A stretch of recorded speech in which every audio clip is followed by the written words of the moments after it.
and welcome to this episode of Diced Thespians. Today we're doing something slightly different, a little bit new for me. I'm going to be DMing the game today. It is a one shot. I hope you guys enjoy it. And my players for today, who are going to be helping me out and being my support and being our actors, are. Okay, they need to come back. Hold on. Oh. Come back. Come back. We'll have one come back first. Hello there. I'm Chris Rickabaugh, and tonight I will be playing Calidor of House Betancourt. And Hello, I am Tanya Gren, and normally I'm the GM, and today I get to play! And I will be playing Bangers and Mash, also known as Bangerer Mashink. Mashink. And tell us a little bit about yourself, just for real quick. About ourselves in particular, or our characters in particular? Yourself as Oh, the ourselves. actor. Yes. Oh, well, I guess I moved to LA about 16 years ago, and I've done some little stuff, but most people probably know me from Street Fighter. I do a lot of voice acting. Maybe some Avengers and Black Panther commercials. I did the tail end of some commercials there. Nice. That's about it. So, coming to a theater near you. Yeah. There you go. There you go. And I'm Tanya Gren. I have been a professional actor for 45 years. I've been a producer director for the last 17 or so, sing in a band, used to work as a animator in video games back in the day for about 15 years, and now at the ultimate part of my career, I am streaming D&D games. The best way. It's the natural progression, really. I kind of think so, yeah. It really is. That Okay. way, That way what? well, that way people, can learn to not take you too seriously, Excellent. Okay, which is go very away. important.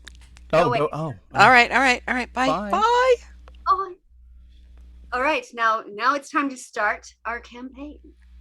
We are doing it is a sci-fi, which is very different than our high fantasy. I hope you guys enjoy. Drawn into the coldest reaches of the darkest space by a mysterious signal, our ancestors found a galaxy teeming with intelligent life. A galaxy that embraced us and let us join the United Space Coalition.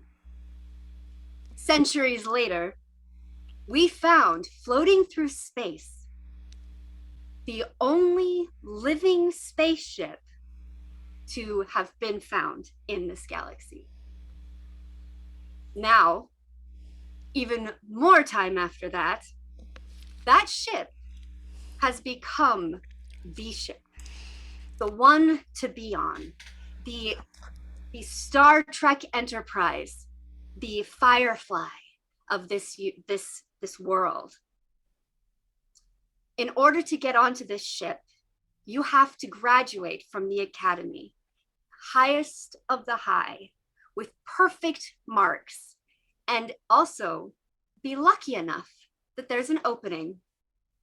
And with that, we start our adventure. We start on a planet very similar to Earth, where it's mostly inhabited by humans in this galaxy. However, there is a race called Honduras who also live on this planet. And so we start our journey with, Chris, if you'd come back. I'm here. Calidor of House Betancourt. We find him at home, a grand, luxurious home in the dark, but everything, so many things are glowing, like with a bioluminescent light, including himself. Where do we find you, Chris? Oh, you find me in my bedroom, my childhood bedroom, which I haven't been to in a few years since being at the academy, and I am avoiding my family. With that, you hear a loud knocking on the door. Uh, Calidor! Coming! He rises and goes to answer the door, cracks it. Yes. When you open the door, you see your mother. Oh, pardon me, Mother. What can I do for you? Well, my dear Calidor, you could come downstairs and finish helping clean up that mess that you made earlier, which I thought you knew by now that we do not make messes. I made no such mess. I believe you have me confused with someone else. Granny. Excuse me, she would never do anything like that. Follow me, follow me. I don't want to hear any more excuses. I don't care if you did it or not. It's there. Of course you don't, Mother. I will pick up after my brother. Fine. Your brother does not make messes. No, of course he doesn't.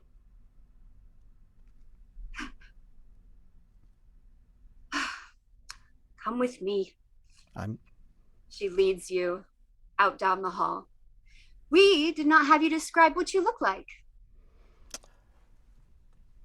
Calidor is very almost gaunt, but you can see like the tight packed muscles coming from the illumination from his veins. And he's just kind of pulsing with light. It's sort of at points it's purple, and at other points it's sort of like a teal color. And with his heartbeat, it gets brighter and darker, brighter and darker. Ooh. He is about he's about 5'10" until you realize that he's actually floating about 5 inches off of the floor as he moves. And his feet, they're more like curved spikes as he moves forward, almost like the body was designed to do that. Excellent. Thank you.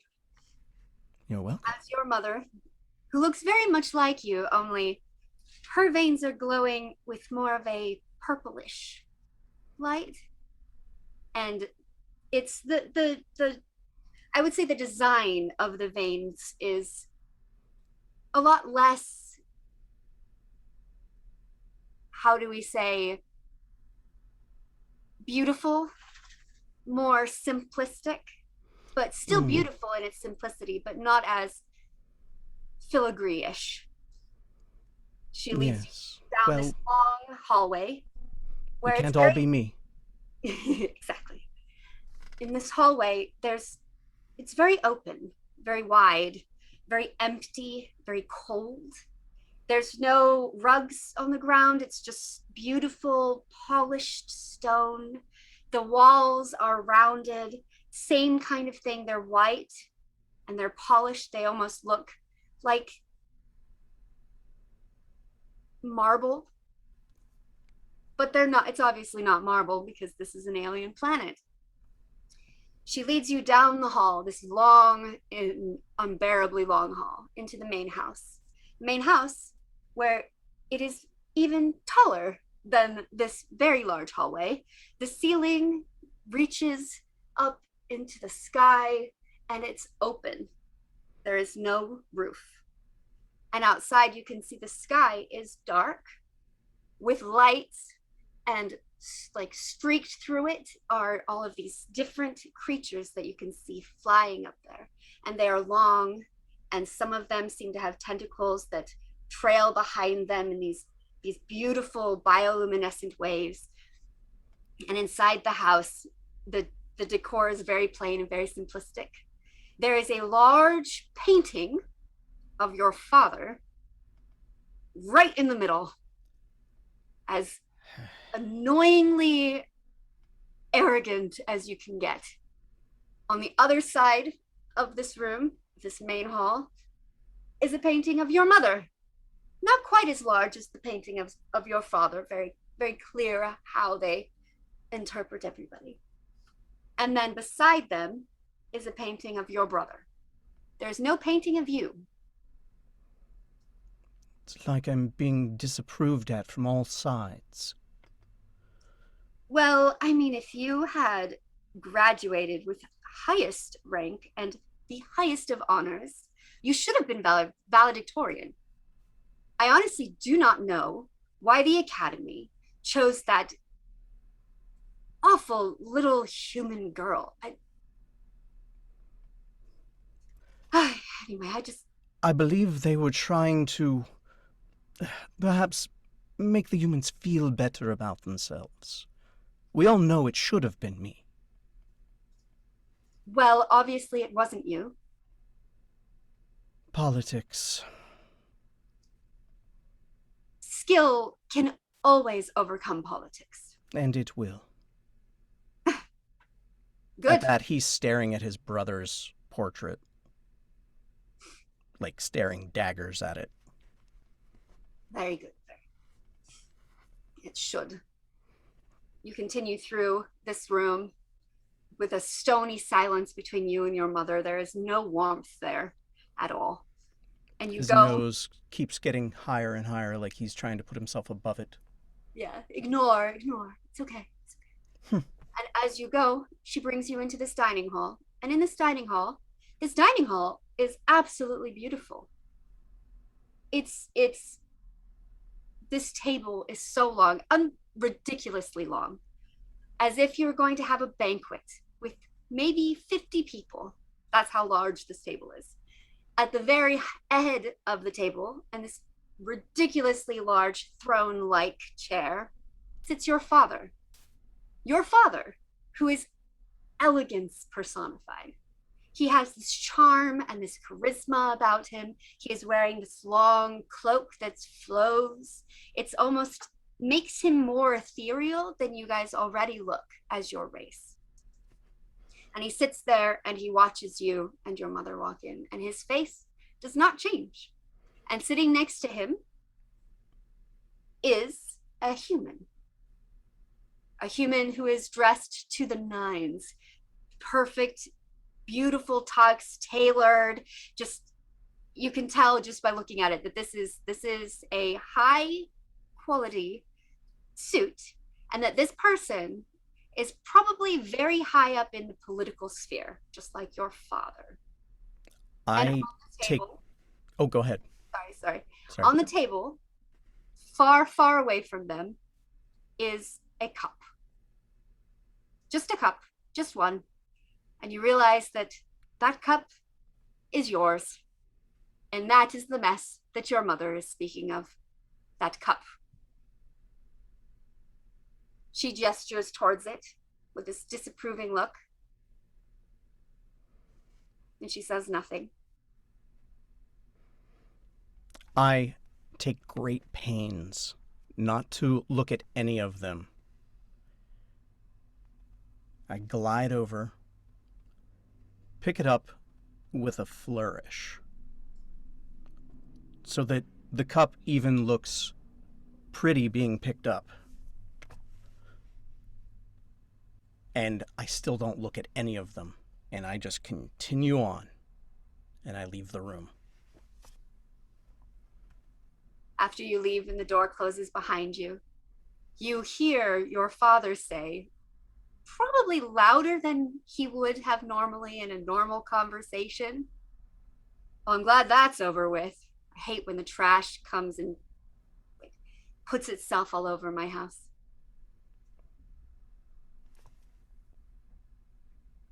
I throw the cup to the ground and shatter it. Oh, poor cup. Understandable. At And that then moment, I go find the help to clean it up. excellent. At that moment, you hear a loud knock on the outside door. A lot of knocking today. Oh, good. A distraction. And I start making for that door quicker than anybody else can get there. Excellent, because as you rush to the door, a bunch of servants, I would say 3 servants, they're shorter than you. They're kind of more of a furry race. You're not exactly sure if they come from your planet or a different one, but they've always been there as far as you know. Scurry towards the door, and they don't make it before you, but they try really hard. As soon as you get to the door, you unlatch it, you open it, and standing there happens to be a short, stone-like Crasset. They're humanoid. They have extra long arms. They are made out of crystal. And he holds out a letter with a seal on it. Yes, and what is this pertaining to?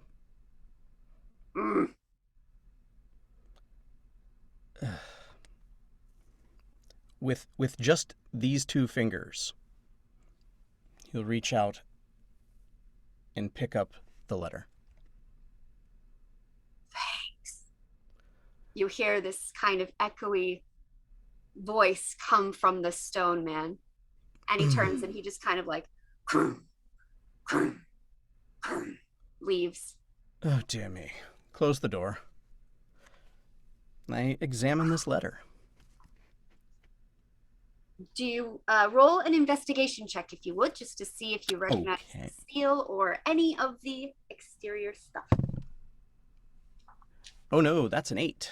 I don't recognize anything. You recognize your name written Oh. with beautiful filigree on the front of the letter. Ah, must be for me. Do you open it? I go back up to my room, and I open it there. Excellent. As you open it, you read, the letter says, Dear Calidor of House Betancourt, congratulations on your acceptance and your entry to the USC Warden. We understand this might be short notice, but we will have an envoy there to pick you up at 5:30 p.m. today.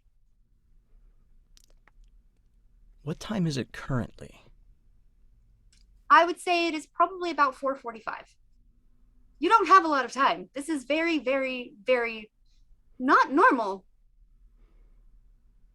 All right, I start packing immediately, getting all of my little gadgets, my family sword, and I dress the best clothes I have. Excellent. What do those look like? Explain them to me, if you would. They are see-through in different areas to allow the light to escape, but in sort of geometric ways, so that like there's like a triangle that happens here, and the light just comes out like that, and down the arms there are rectangles. Beautiful. Yeah, that sounds beautiful. All right.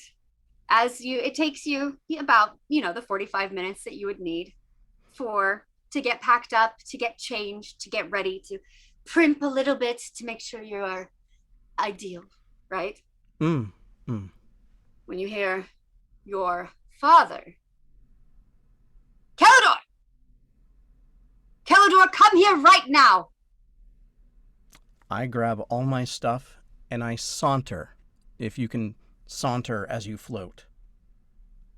I saunter to my father. Your hands to saunter. I don't know. And I have the letter with me as well. Excellent. Excellent. So you get to the main hall and you see your father there at the front door.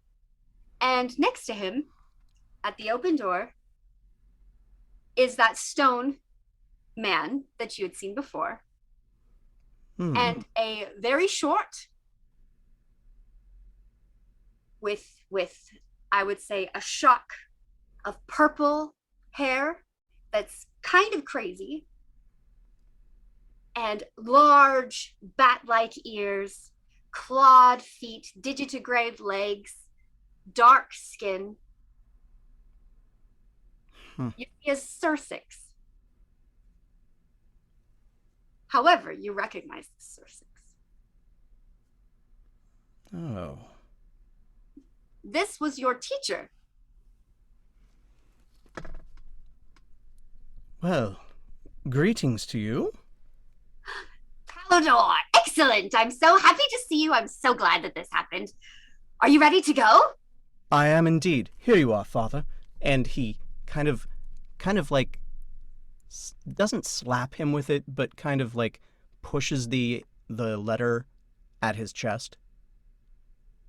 Father holds the letter. Why didn't you tell us about this, Calidor? We're very proud of you. Are you now? Just wait. Of course. Wait until I show you what I am capable of. I look forward to seeing that. I just hope that it is half as much as what your brother has already accomplished. Well, then you'll be surprised when it's twice as much. Excellent, excellent. I wish you I- much luck. He doesn't look at him. He Excellent. is just he's just staring out the door like, get me out of here, get me out of here. Your father takes the letter that you had shoved, and he very, very eloquently or elegantly passes it to your mother, who takes it and is reading it, and she's kind of like, I would say the expression on her face probably gives you some pride, shock, a little The bit of like confusion. he gets just the slightest bit of a smile. Almost imperceptible. Excellent, excellent, excellent. All right, I'm sorry. I know we're rushing you off, but we've got to go. We've got to go. Yes, please, Let's lead go. the way. Excellent. Is that all you've got? For now, yes. Fabulous. Yes, I want to keep my thinking and my trajectory streamlined. Fabulous. Wonderful, wonderful, wonderful. Cracks, will you grab those things so we can get on the road? We've got lots to do. We've got far to go. Let's do this. I'm very excited. I'm so excited to have you on board. Ah, as am I to be on board. Yes, yes, yes. You'll have a lot to learn. I mean, a lot to learn, but we'll get you there. We'll get you there. I know we can. I'm very proud of you. Let's go. And he ushers you out, kind of ignores your parents, and takes you to this very small spaceship. It's very small, obviously made for speed and quick travel, and it's very, very, I'd say, like an arrow in a sense. And you climb into it, and it's cramped, and there is a human there, and you recognize her. Her name is Sarah Smith. She was the one who ousted you, the position you should have had. And she's there, and she's nervously, like, picking at her nails, and she sees you. She goes, "Hi." Oh. It's you. It's you. I'm happy to see that you made it too. I was really scared that I'd be the only person I knew here. And I don't know if I could even, I don't know if I could have this. Right. Well. Yes, we know each other. Yeah. Do you know anything more than I about this last-minute departure? No, I mean, they came to my home, and they were just like, they kind of handed me the letter at the same time that they grabbed me and had me go. So I don't even, I don't know. I just got to pack whatever I had, but I mean, I'm fine. It's fine. It's all good. We're fine. I'm scared. I'm not scared. I'm scared. He nervous. looks her over. Like, looks at her appearance, her clothing. Because he primped. Yeah, she looks very, she's always looked a little dumpy. You know, she's got glasses, kind of freckles, not generically human pretty, very curly, crazy hair. It's obvious that she was probably just woke up, you're not sure. Like her clothes are always have always been a little raggedy, as if she's, poor, maybe, or Hmm. poorer than you, which is not hard to do. Let's be real. Oh. Hmm. I look at her a little pitying. Like, oh, Are well, you are you nervous too? Because I mean, like, I never expected this. I didn't expect to be Victorian. I didn't expect to be put onto the. And we're going to the friggin' warden, no, man. I can't imagine that you were expecting any of that. As for I me, know, this right? is where I belong. This is where I have always belonged. This was meant to be. Oh, I'm sure. Yeah. I mean, I obviously, if they called us there, this is where we were meant to be because destiny and things, and that's all supposed to happen. But I'm just, I don't, I don't, I don't, I don't, I don't, I don't, I You don't, don't? I don't know. And she kind of just trails off and looks away for a minute and kind of just,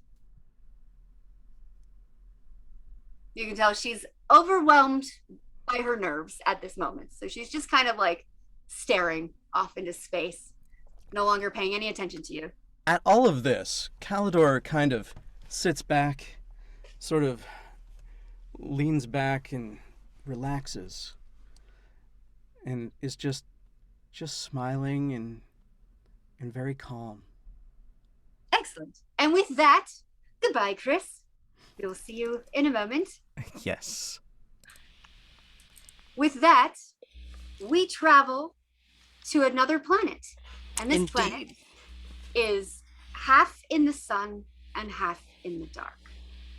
And we go to this planet and we travel into it. And inside of this planet is where all of the creatures live, in caves and in dark.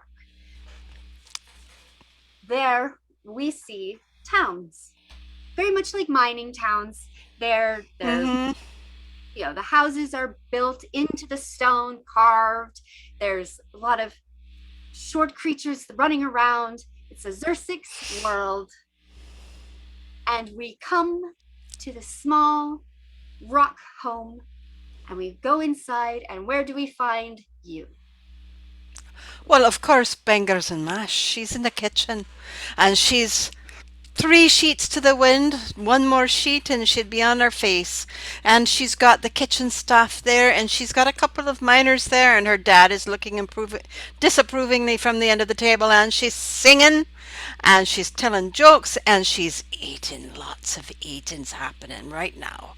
Yes, all right, and fat Fergie, yeah, she was walking down the lane, and do you know why, Grumph?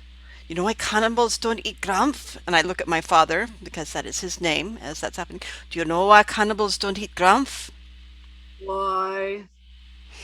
Because he's so bitter! Hey, can I have some more? Oh, those cakes.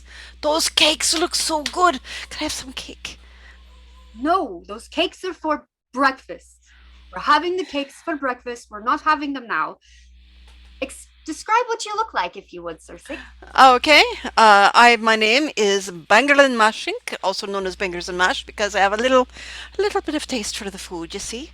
And I am 2.5 feet tall, all packed with personality inside of her very dark midnight blue, nearing black skin.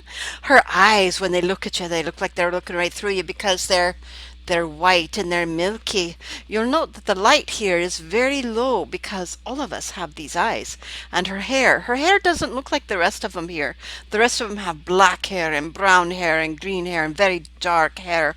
Her hair is the bright red of a fire, and it kind of sticks up with, I mean, I just could never get control of it. So whenever she like leaps off of something, she kind of looks like a flaming cannonball. That's awesome. Sorry, one note. Fat Fergie was a walking down the lane. She's sitting on you as she's getting on the train. She's sitting on you and you'll never live again. 'Cause fat Fergie was squished you into paste. Yes, I know it doesn't rhyme, but it was the best I could do. I will say I love when you sing. Thank you, Pa. I'm gonna All make right. go on to the warden. All right. Clearly, I've had too much to drink. What? No, Going on to the warden? No, that's not me. I'm not going on to the warden. Why would I want to go on to the warden? That was a lot of work. because you're the best at everything. You're so amazing. You could do it. I know you could do it. You could Well, of change. course I could do it, but I'm lazy. It's a lot of work. That's true. All right. I found this new thing. Can I show you? Can I show you, Dad? Yeah, yeah, please. All right, Pa, here, look at this. And she pulls a little, it's like a little round metal ball. And Your she your just, father has an apron that he wipes his hands off with the dough and then comes over and takes a finger and does he? no, don't touch. Don't touch it. Not unless you want acid to melt your face off.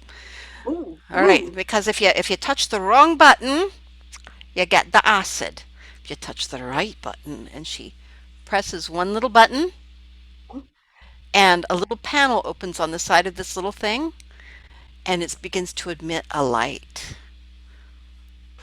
And I hold it out and say, see this? Oh my God, that's great. Okay, let's turn that off.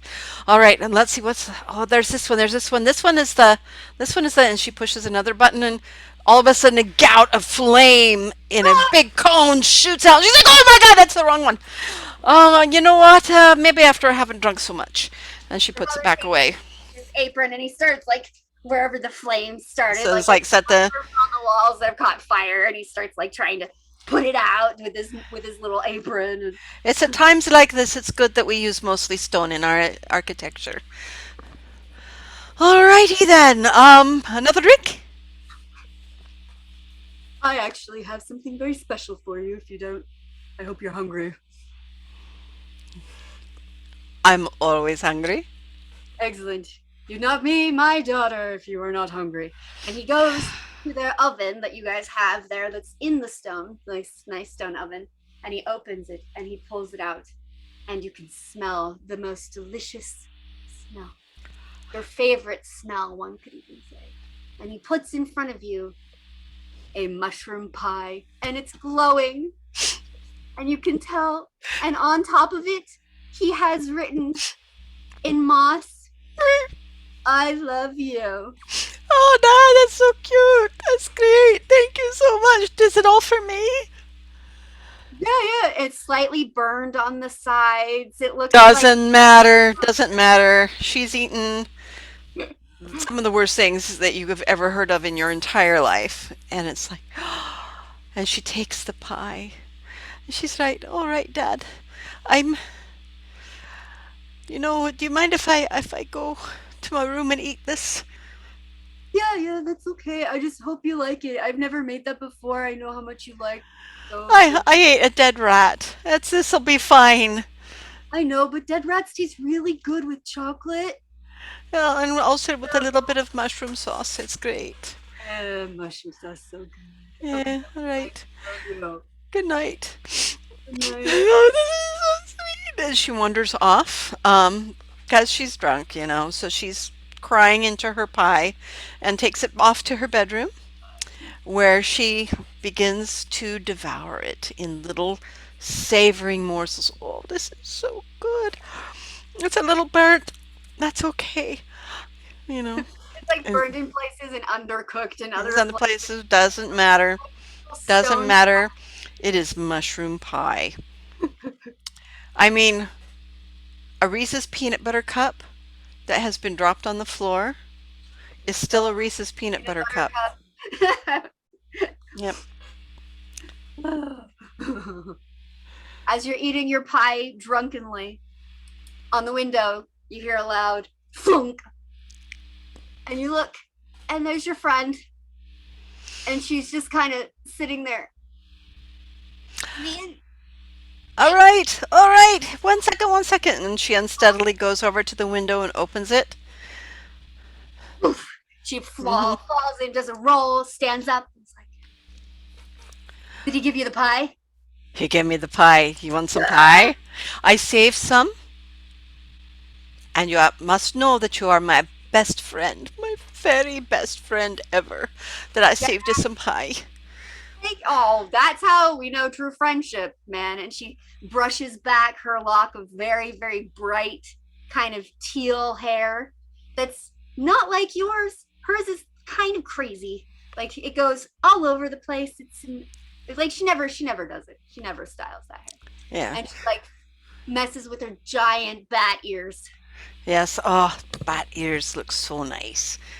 Yeah, I love mine especially. I mean, I got real blessed with mine. Well, I noticed Dugan the other day. He was noticing them.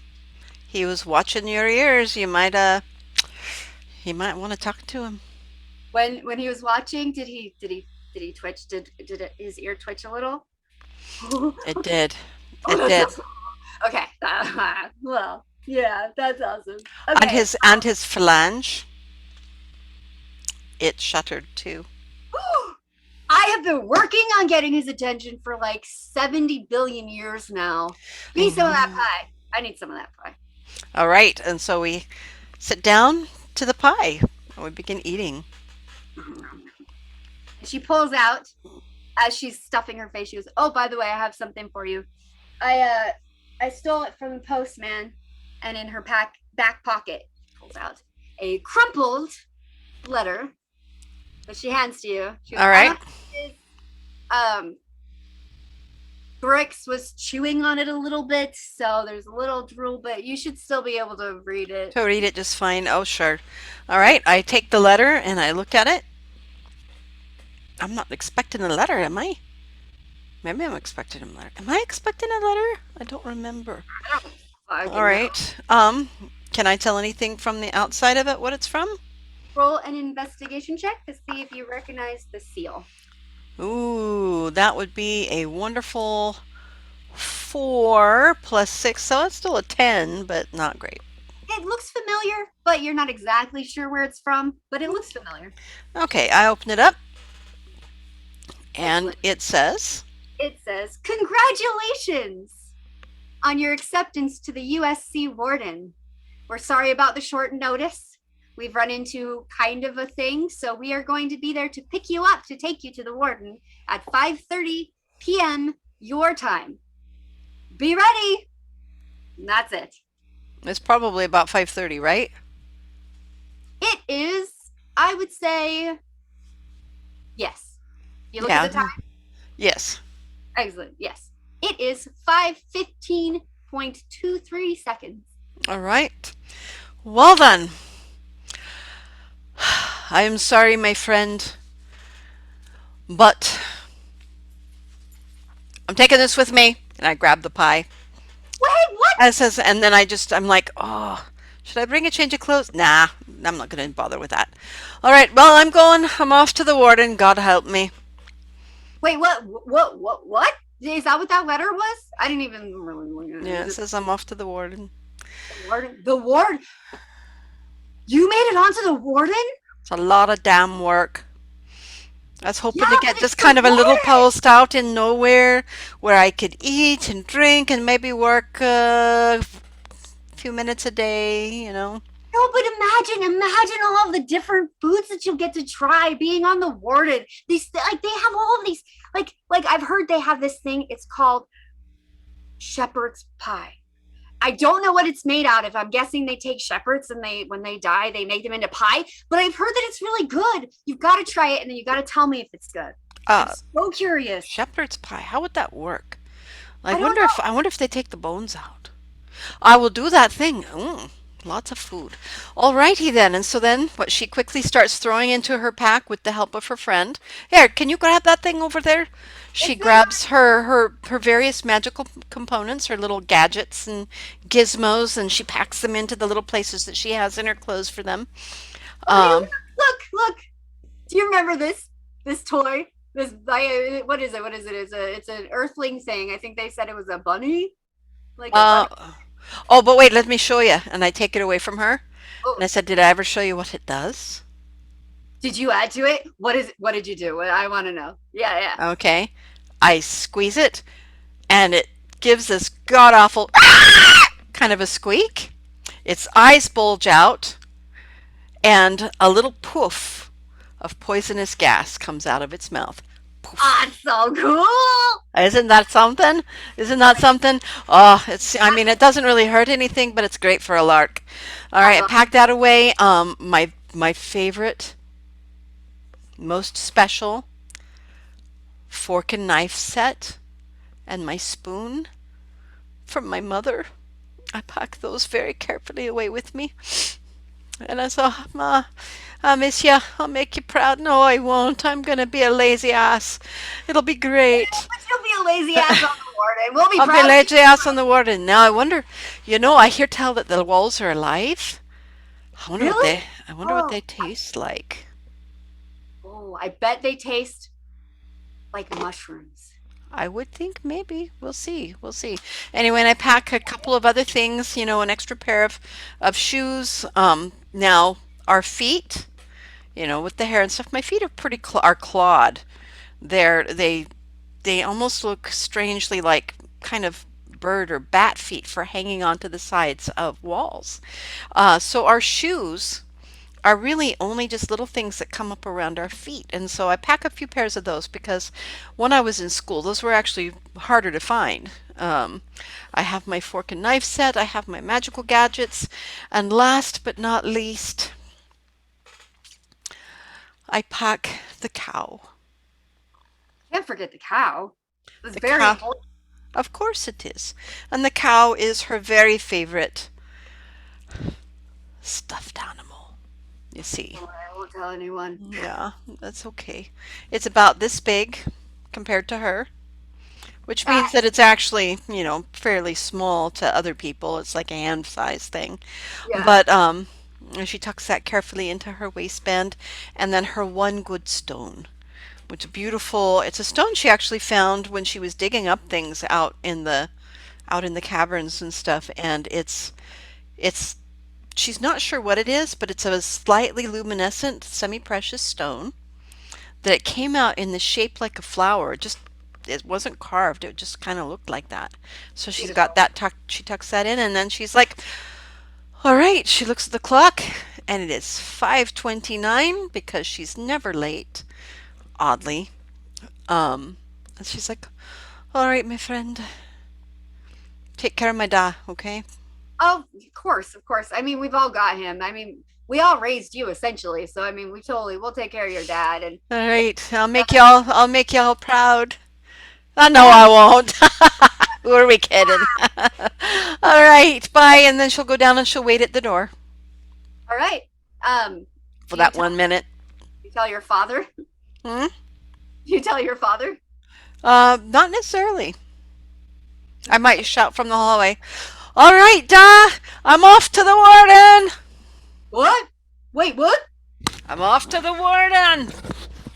Your dad comes out of the kitchen. He kind of like, what? I What's got that? assigned to the warden and all that damn work. When did that happen? Just now, and they're picking me up just now too, so we don't got a lot of time. Anyway, I'll write you. No, I won't. Who are we kidding? I can't read it anyway, so it doesn't matter. I love you, Da. I love you. Me too. I'm very proud. I did not really expect it. I mean, I kind of did because you're so smart and those gadgets that you make, they're just so amazing. But like why do we not have any warning? Why I don't understand. I mean, we should be able to throw a celebration or something. And he says as he keeps talking, as the door opens, and outside of there, you see another one of you. Mm-hmm. Another Doesn't look, physics? yeah, Yeah. standing next to them is a crescent. They are the stone people, Mm-hmm. and the crescent just he doesn't say anything to you. The crescent just comes in, and any bags that you have, he takes them. And he just turns around and walks out to Okay. this this kind of like a helipad area, Mm-hmm. where small, just kind of closer by to where you guys live, and he just kind of like toddles over there. And the Sursix in front of you goes, I am so excited to have another Sursix on my ship. This is gonna be so awesome. I'm so glad that you're here. Great. How's the food? Oh, dude, you don't even understand. It's amazing. All right. All right. And then I'll turn to my father, and for the very first time this evening, I will get very serious. And I'll say, Da, Your dad's over there and he's kind of like, I love ya. I love you too.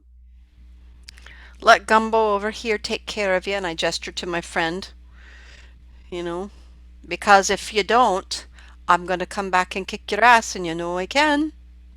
Yeah, I know. But what if if I want you to come back and kick my ass because I miss having my ass kicked by you, I'll just, Well, still let her take care of you, and then you two can hatch a plot, and you can have me come back and kick your ass, okay? I'm so proud of you, and your mom would be so proud if she was still here. She would, and that's great. And now I got to go, you know.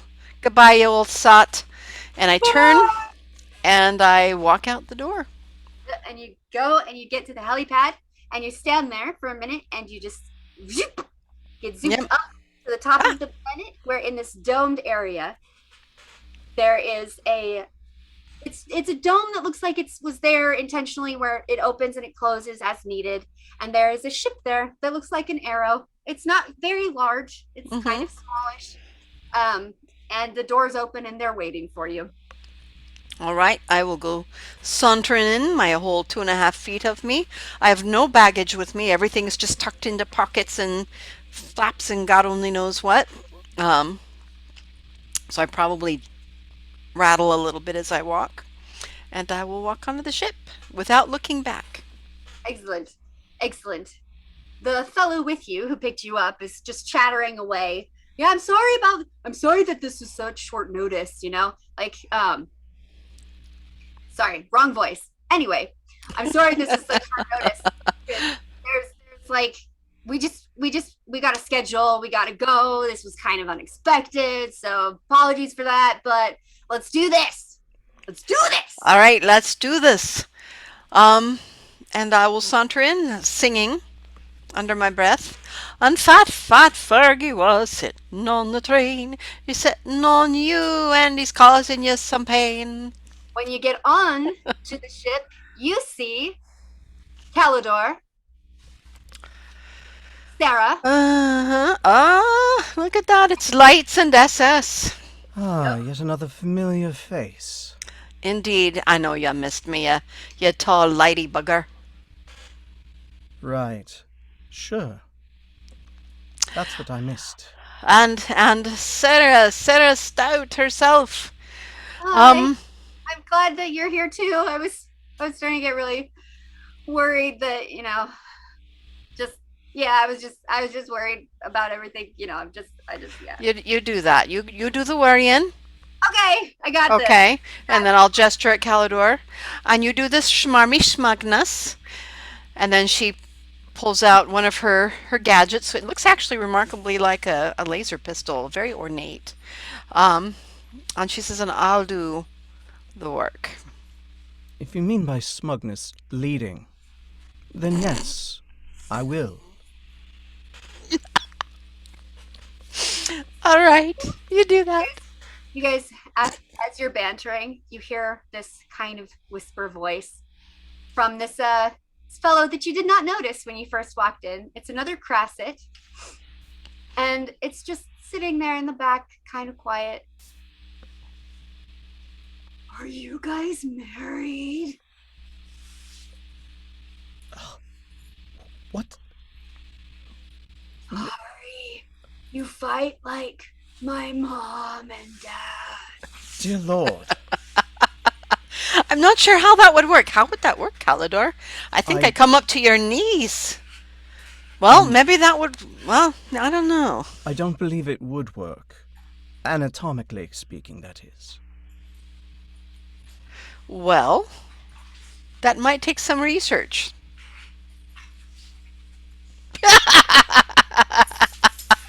And as she starts laughing, you get the scent of the alcohol that is exuding off of her. Sarah is like, Here, take one of these. And he brings out a little pouch. And he has these little berries that seem to glow a little bit. They're like pink. Here, try one of those. They're a bit chewy. It takes a while to get through, but why don't you have one? It's a gift from me. Yes, keep chewing. Is it good? What is that? Would you like one as well? Oh, I mean, I don't want to impose, but sure. Here, they're called butterberries. Thank you. Okay, and what does it taste like? It tastes like peanut butter, Ooh, That and was not expected. it's twice as thick.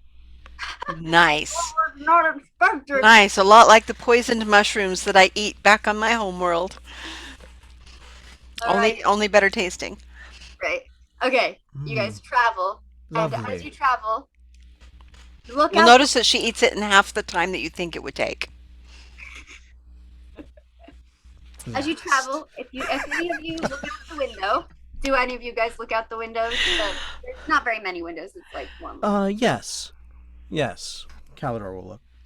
After a while of traveling, when you look out the window, you see in front of you the USC Warden, which is a really kind of creepy looking ship because it's like it looks kind of like a space whale, where the outside it looks more organic than metal, and it's got these weird bumps and all of these different textures and forms, and there's parts, if you watch it long enough, periodically a part of the outside will shiver just a little, and the front is rounded, and there's this opening that's where people can see in. You can see the area where the pilot would be in there, and as you get closer to it, it gets bigger and bigger and bigger. You guys have only heard about this and you've seen pictures and videos, so you didn't know how large this thing is. So, Calidor, while you're standing at the window there, Yes. all of a sudden you hear a voice at your knees that goes, "It's a lot bigger than they said. Looks delicious." Is it edible? I don't think we should be eating our new home. Would be weird. Perhaps we'd like to keep it intact. Ah, come on. I'm sure that there's little bits that fall off at times. Well, I'm very curious. I mean, this ship is just. I'm sure there's got to be. It's just like any organic creature out there, where it's pieces of you shed off sometimes. So I mean, it might just be like skin if you're just eating skin. But I mean, How revolting. What she said. skin can if you it's like have you guys ever had a chicken? I don't know if they have chickens on your planet. I mean, I'm yeah. I don't know. It's like a chicken, the skin on it, and you bake it, and it's kind of crispy, and I like it. It's fine. Yes, it's like a chicken you traverse the stars in. Yeah. Okay. All right. Thank you, Miss Valedictorian. We will fry this up and we'll have it for dinner. It'll be great. Like the way you okay. All Destined to right. wait. Mhm. And suddenly the ship clunks, and you all are shifted a little Well, bit next to the warden. And the doors open, and outside of the doors, it opens, and you're in this large area with a bunch of little escape pods on the walls. And there's a bunch over there, and a bunch over here, and quite a few. And there's this large open area, and this open area is filled with people in uniform, and they all look very stiff and very proper, very trained. They all know exactly what they're doing. they're all very military. Very, Ah, very military. And at the front of this long line of people in uniform standing there stiffly is two people: the captain and the president of the academy, whom you all have had lots of interactions with. The president of the academy is a short creature, kind of hunched over, very large glasses, looks like this, big, big eyes, but you can see they're kind of milking over a little bit because this thing is so old. Nobody knows exactly what creature this is or what planet it belongs to, but it has this, its skin is scaled. It has 3 fingers on each hand. It has, its feet are very long and flat, like this, with webbing in between it. and it's very twitchy like this kind of. And the captain is a very tall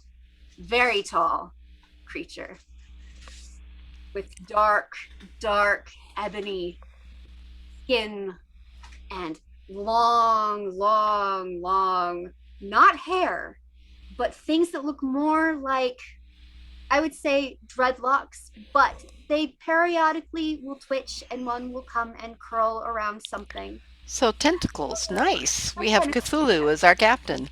Well, it's hair. It's like tentacle hair. like Medusa, only not snake. Right? Okay. All right. And the captain also has, you can tell it's female, the captain is. Everybody knows the captain. Everybody's heard of the captain. You hear of the warden, you hear of the captain. She is a folk hero. She is one where the stories are bigger than anyone could believe is reality. Her name is Captain Grandoc. And she is intimidating, and she's tall, and she has 4 legs. Kind of like, she looks a little bit like a centaur, if centaurs existed. And her legs are not like a horse. They are more like crab legs to a degree. They're pointy and they're straight, but they have spikes on them going down as if they could be used for weapons if they needed to. Just like this.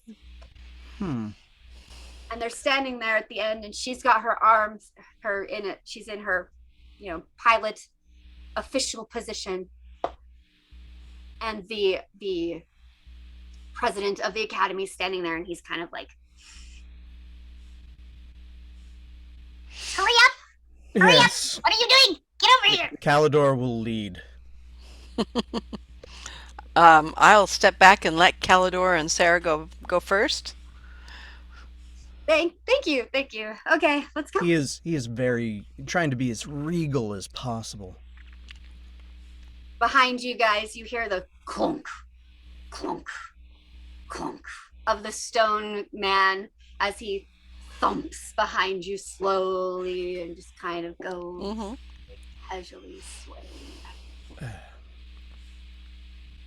You walk down this long entryway, which for you, Calidor, this feels very natural. You are the center of attention right now. As it should be. Noticing you, they need to be taking notes. They need to acknowledge who you are and look at you. Take in your gorgeous beauty. You do You're that welcome. as you're walking, like, yes, please. When you guys get to the front, you. Oh, wait. No, when he gets to the front, he goes it. I wait until he and Sarah get to the bottom and start along the thing towards the thing, and then I'll come strutting with my whole 2.5 feet down the thing. And I'll say, honey, I'm home. The captain, you can see her just kind of like. Well, the president of the academy goes. Where's the beer? That will be for later. Right now, we've got things to do. All right. I'm just teasing you. I'm joshing. Yeah. Down, training, and then we gotta get you a uniform. We got lots to do. We've gotta go. Let's do this. Indeed. Lots of work. Lots of work.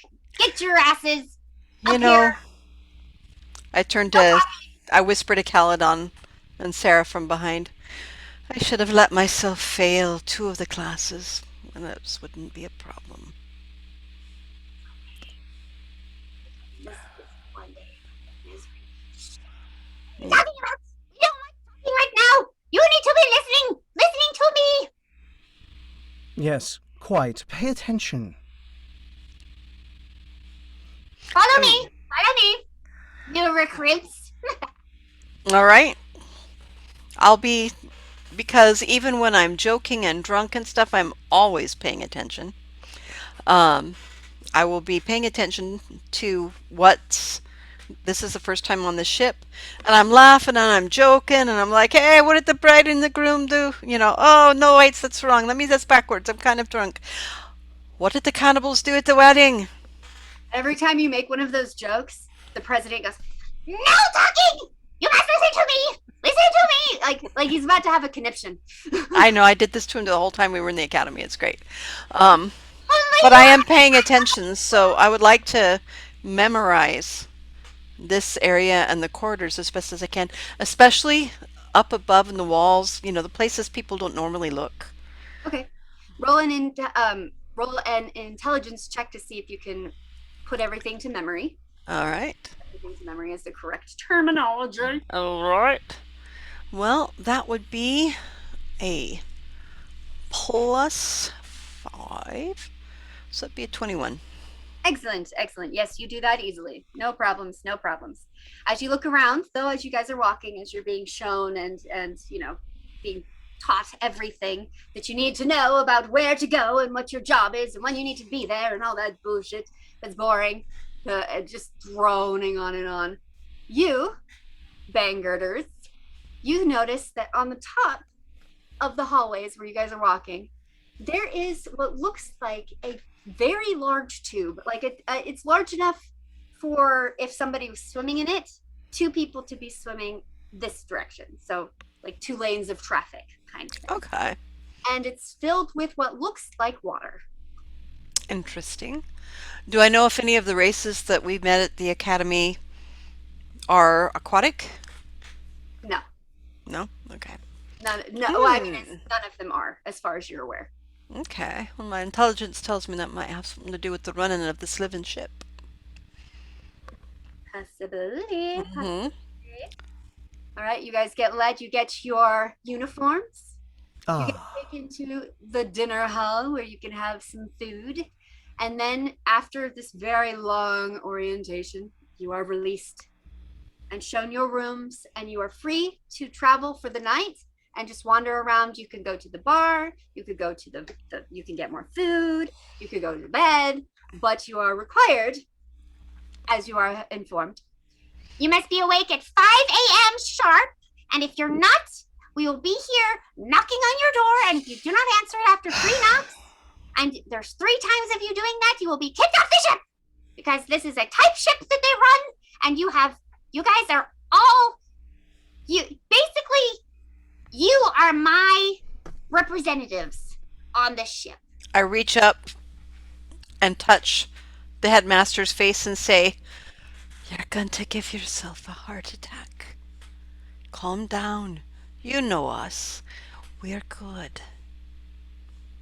I'm hoping that's the case, because that's why I have you guys on the ship. That's why I recommended you. That's how you got this job. But it's very important that you do not ruin my reputation. Very important. And if you do, there will be hell to pay. Do you understand? don't worry. My presence here could only do wonders for your reputation. You're welcome. The Richter in my face is kind of frozen because I'm trying so hard not to laugh at them both. As after that, the headmaster just kind of leaves, like scuttles off, and he's muttering to himself, and he's like twitching as he's wandering off. Well, that was fun and a lot and overwhelming, and I am gonna go to bed. What do you You, think? you do that, SS. I think it will be very good for you. Yes, it would calm your nerves. Maybe I'll just go have a mental breakdown. That might be, the better option. Yeah, okay. Oh, get it out of the way so that you don't do it tomorrow. Okay, good night. Good Bye. night. Yes. Yes, sleep The well. door as you see her like, what are you guys gonna do? Well, I'm worried about that one. Well, Caledon, Yes, Bangalin. So surprised to see you here. oh, I'm not surprised.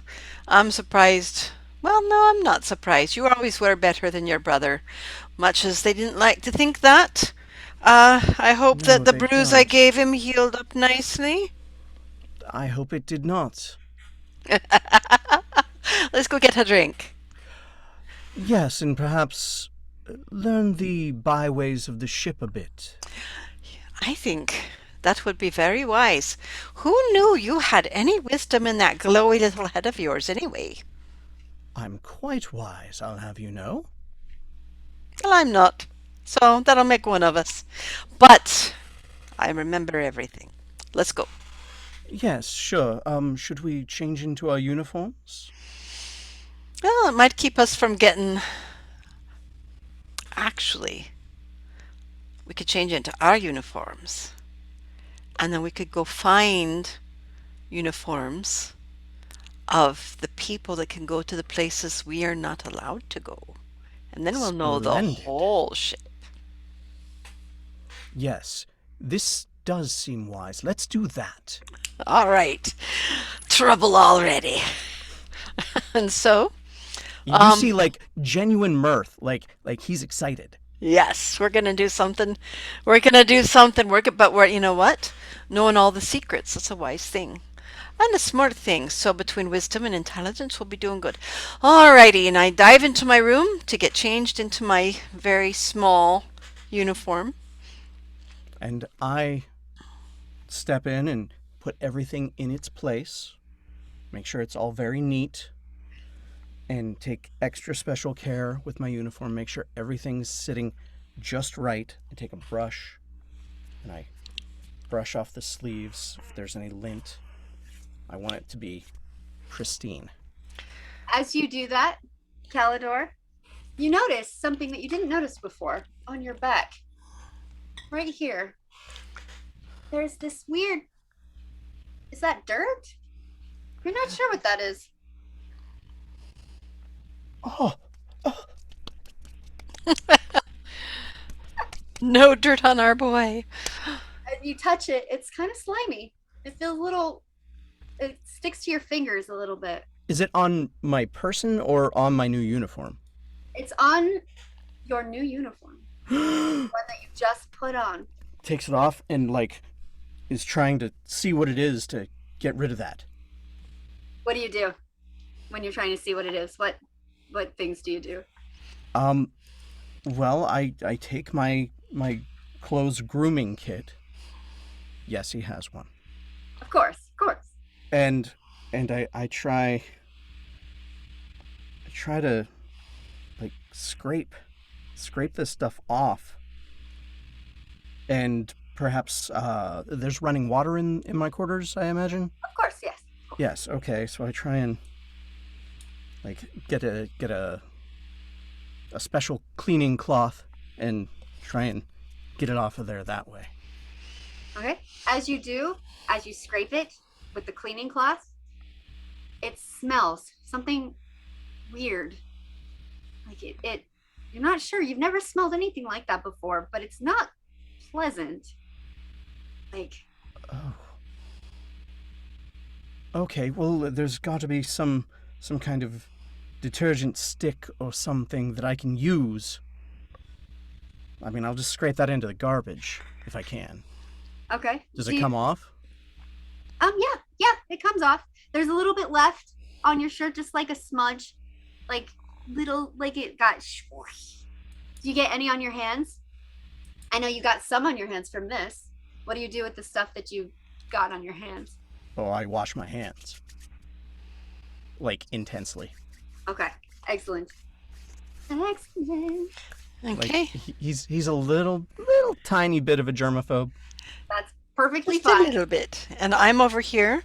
My outfit, I'm not making sure it's nice. I'm not everything. What I am doing is tearing seams and adjusting things so that I have logical room to put all my gadgets Nice. and stuff. So just kind of making it make sense to me.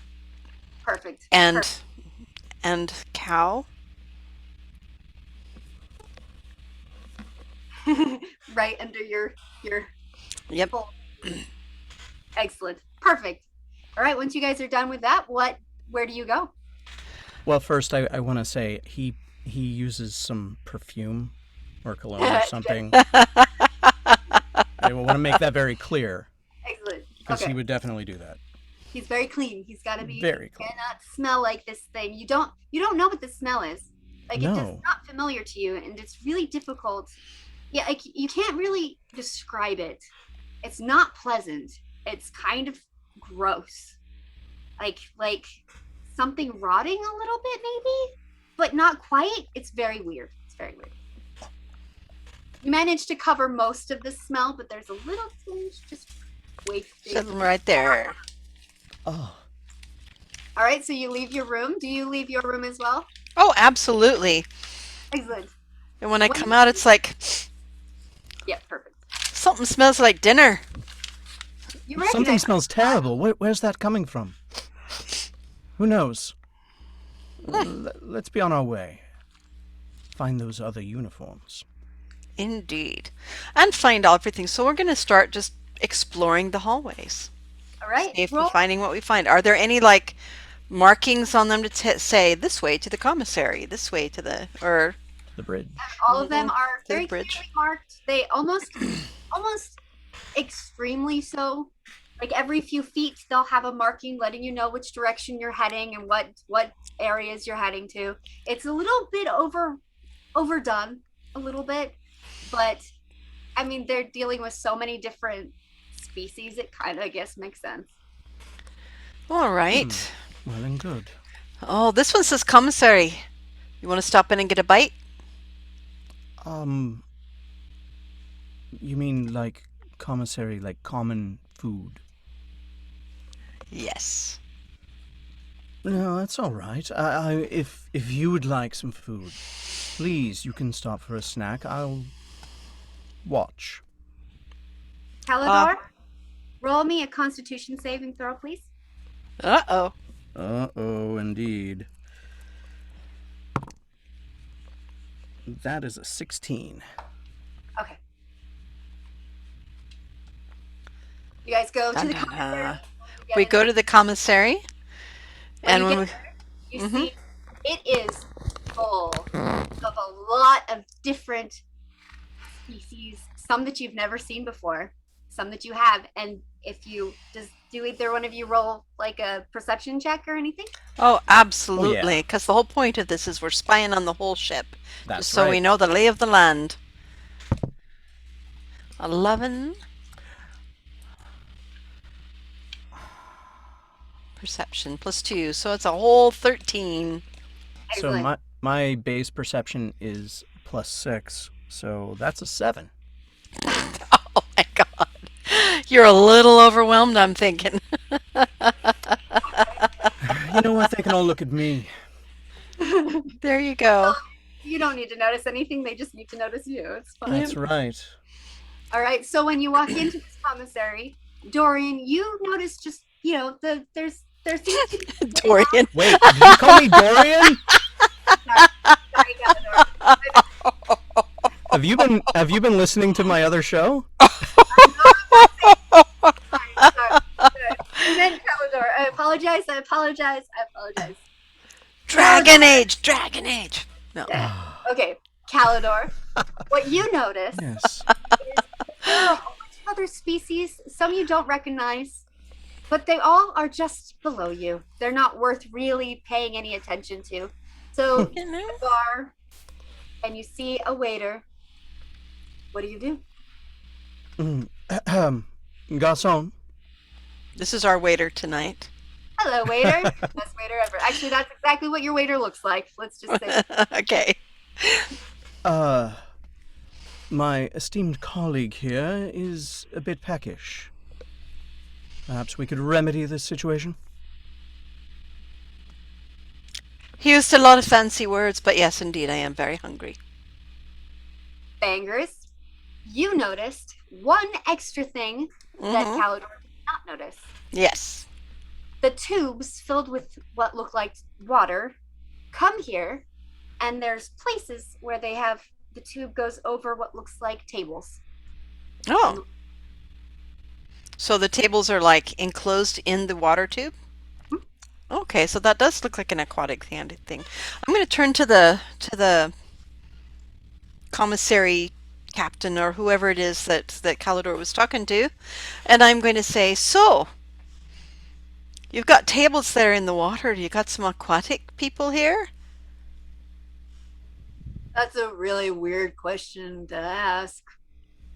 Not really when there's tables in the water. Yep. You'll see, I guess. What do you guys want for food? What do you want to eat? Mushroom pie. Mushroom pie? Let me go ask the cook if we have that. What about you, Um, Paul? I, I would like a salad with some duck confit.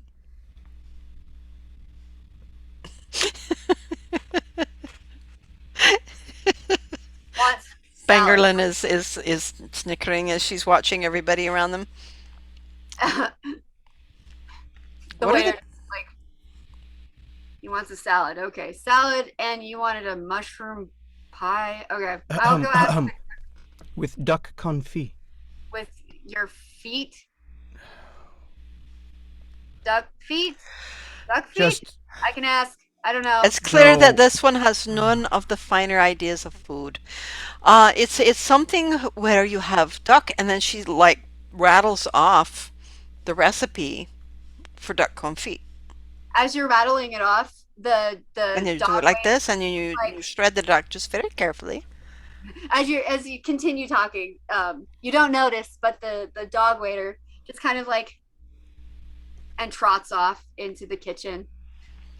Like pushes the door open with his head, goes inside, and then you hear. Well, that was masterfully done. Didn't know you'd ever had it. I haven't had it yet, but I will one day. Food, there is nothing I don't know about food, and you can take that to the bank. Well, I'm sure that will come in useful at Looking some at point. it will indeed. I'm looking at the other diners. What kind of things are they eating? One has like a plate that has this weird thing that looks like claws that twitch periodically on it, and it's just ripping the claws off and sticking the whole things in its mouth. And Okay. another one has a bowl that's filled with something that kind of looks like mush. Maybe you're not sure. There's a couple of humans out there, and they have stereotypical generic human food, and there's a few that there's like the smell that you can that just wafts past you, and it's this. It smells very familiar to you. No? It What is it? smells like Teen Spirit? yes, actually. No, I'm just kidding. No, it smells like at home there is a stone soup, Ah, and it smells like that. I It's a very see. unique smell, Hmm. surprisingly for stone soup. That is coming from a table, probably in it, like a ways away from you in the back of the room. All right. Is it crushing set there? No, People like me? No? nope, nope. It is a. You're not sure what it is because it's draped in this kind of what looks like a cloak for some reason, and it's But I have a similar type of thing. it could be, but it's too tall. Hmm. Too tall. Calidor starts looking around the commissary for a pecking order of tables. If there's like the officers' tables or something like that. Yes, there's definitely a pecking order. You can tell that they're kind of sitting where they belong, not where they actually belong, but they've organized themselves by group. And you can tell, Calidor, that over there, there's a group of, I'd say, about 6 different beings sitting around a table together, and they're all wearing their uniforms have red patches on the side with red tassels. You know that that means those are our security guys. Hmm. And over there, on the other side of the room, far away from those guys, is a group of about 3 entities. And they, on their uniforms, have green patches with little tassels. And you know, those are the scouts. Ah. Okay. And scattered around, there's a bunch of other people with different patches, some orange, there's one that's pink, even, and then there's ones that are white. But there's only one person there with white. And that would be a commander of some sort. That is somebody Calidor actually recognizes. That is your brother. Oh, I would recognize him too. I punched him at the academy. A granny. Yep, you recognize a granny is sitting there alone, eating something very, very delicious looking, something very familiar to you, Calidor, as your duck soup. Not salad, soup. Hmm. He doesn't look. He's not. There's something off about him. You guys would both kind of understand that his posture is not as straight as it should be. Perfect timing. I'm going to go test something. All right? You okay with that? Well, what are you planning on testing? I walk up to Calidor's brother, Agreed. whose name I don't believe I've ever learned. That's true. And I because I plant myself next to him, but I'm short below the ledge of the table, so he probably doesn't notice me. And so if he doesn't notice me, I will clamber up onto the table. He notices you, actually. Oh, okay. He does notice you, All right. but he doesn't turn to talk to you. The Mhm. only way you can tell is that he looks at you from Uh, afar. I get the side eye. Okay, I'll still clamber up on the table and plant myself right in front of him. From the table, I probably reach his face, Yes. and I'll say, "Looks like that black eye healed okay. You're still kind of ugly, though." Yes. Yes, it did happen to heal very well. Thank you. Do I detect any recognition there? Oh yeah. Yeah. There was a Okay, there's a twitch. All right, Calidor is not watching, but he's watching. that he's watching. he All doesn't right. like he doesn't seem very angry at Yeah. you. You More like, seem kind of sad. Can I buy you a drink?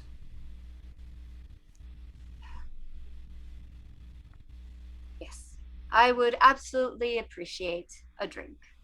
Please do not pour it over my head this time. No promises, but we'll try.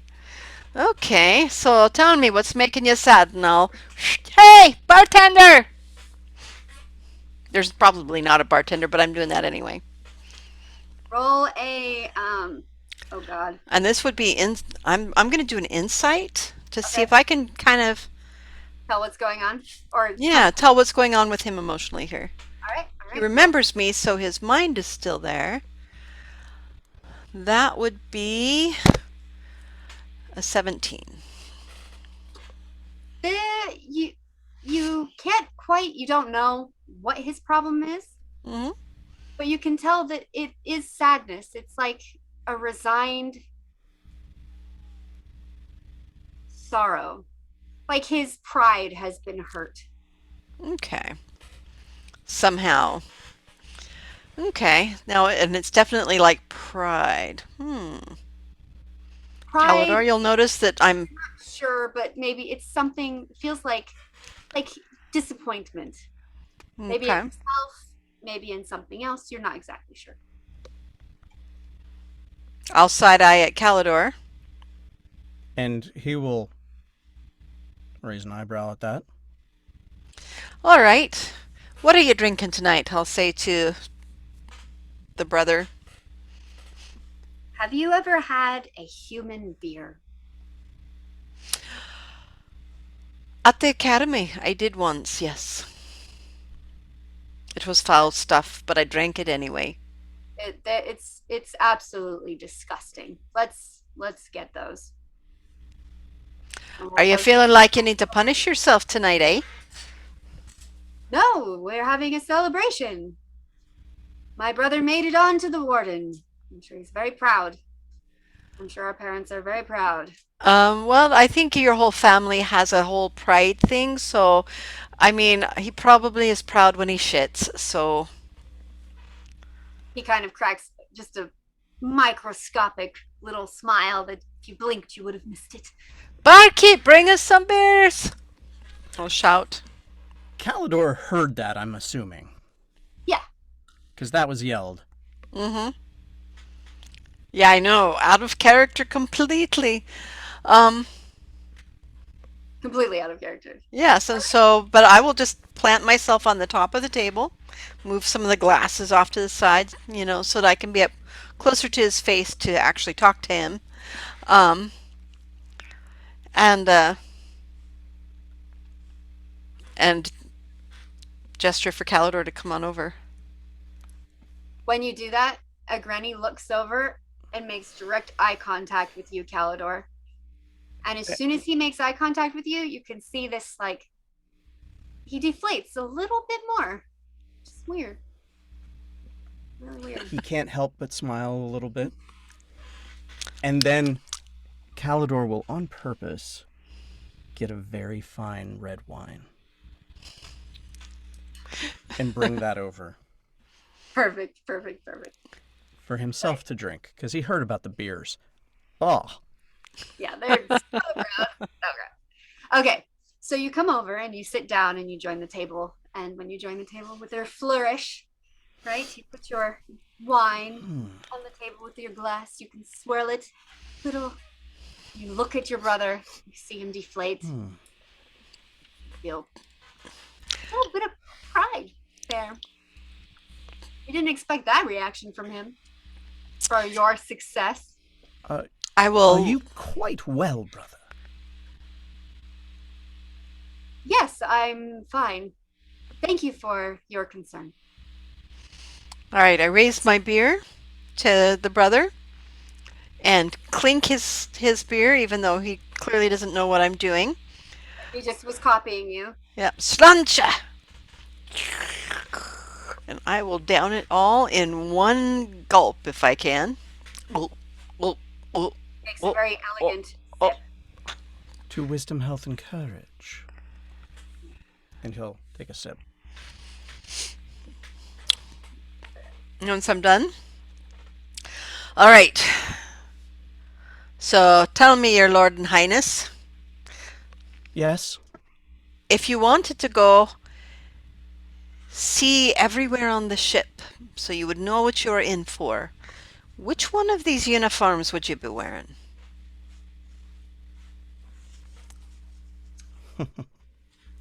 I would say none of them. And he gets up and he leaves. But he left a barely touched bowl of duck soup.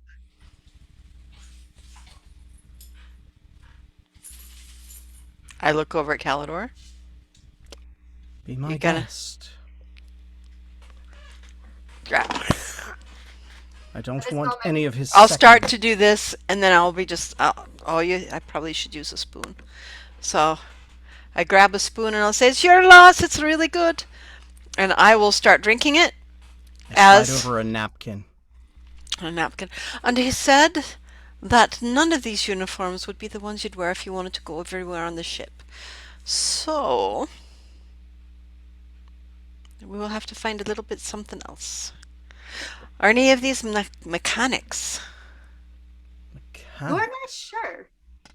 Like, That's- as far as you don't know exactly what Yeah. color tassels or patches the mechanics would have. Security is red. The scout contingent is green. Mm-hmm. I believe command is white. Well, actually, I think that's more like bullshit. Bullshit is white. For now. So that's what we need to find. Who are the mechanics? Well, perhaps we should, listen in a bit. Yeah, all right. You glow, and you're tall. Good luck with that. And with that, she's finished off the soup in a big thing. Oh, he took his bear with him. Damn it. Gets down off the table, and then I will try to sneak. Well, and not even sneaking. If I think anybody's seeing me, I'll pretend like I'm drunk or whatever. But because I'm so short, I'm going to go plant myself under the table next to us and listen to them. See if I can learn anything useful. Roll a stealth check if you would. See if you can do Alright. that without anybody noticing you. That would be a 13. You do not do that without being noticed. As soon as you go to crawl under the table, or scurry under the table, this very, very tall creature thing that you don't recognize what species this is actually looks down at you and goes, "Hey, what are you doing?" I dropped something. Just one moment. And he takes his giant foot. His foot's like bigger or as big as you almost, right? That's what it seems like. And he shoves you with it just enough. He's trying not to hurt you. Right. But even though he's trying, it's very clear he's trying not to hurt you because he just like little teeny shove. Mm-hmm. You fall over. Okay. Well, as he's doing that, and I fall over, I am going to drop one of my gadgets, and let it run and say, but well, then you get the gadget. You get it right there. He goes to lean to look, and he leans farther, and he leans farther, and he leans farther, and then he sees it under there, and he takes his long, very big arm, and he reaches down under there, and he stretches, and he can't quite get it. Not because his arm's not long enough, but because it's too big. Uh-huh. It's stuck. All right, so you're a great big giant. Here, I'll just be very quick, and I'll go under the table. Okay, and he's like watching you. Mm-hmm. And I'll pick the thing up, and then, oh, damn it. It's broken. All right, so who are the mechanics on the ship?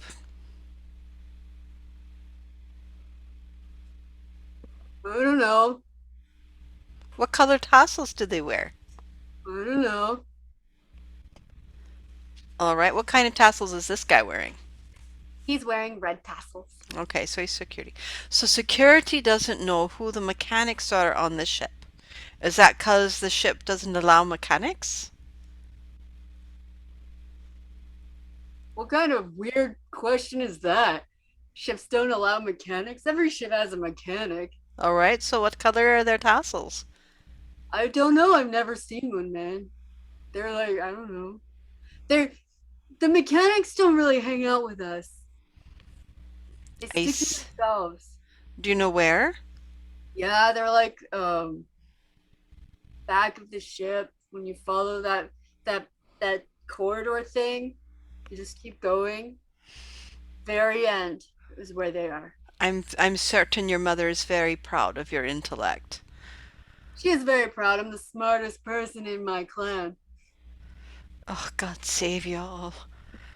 And I will, with a smile and a thumbs up, take my gadget and move man over to Killer and go, okay, follow me Where are we going? to the back of the ship. Well, that doesn't seem right. Why? Because that's where the mechanics are. Oh, I see. As you guys are leaving this room, sorry. As you guys start to leave the room, Mm-hmm. you see the dog waiter come out with just, I'd say very delicately placed on top of his head, your food. On a tray. And you have Calidor. I'm sorry. I almost did it again. God help you. Where did you get that? It's in the chat for the stream. Oh, Anyway, anyway, you see there's lettuce, like green lettuce, and a whole duck just sitting on top of it. Hmm.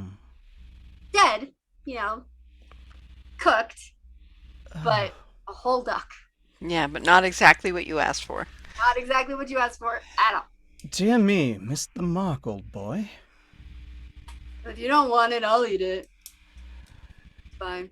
You enjoy that. Sweet.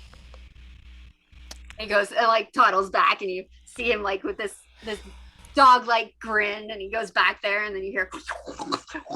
And before Calidor gets up to follow you, he's like, finishes his wine. Ah, now we may proceed. A little bit of liquid courage. All right, I'll wait until we get out into the corridor, and then I'll lean into him and stand on my tiptoes and whisper, but it's so far that, I'm going to have to like shout for him to hear me, I'm sure. All right, there's something strange here.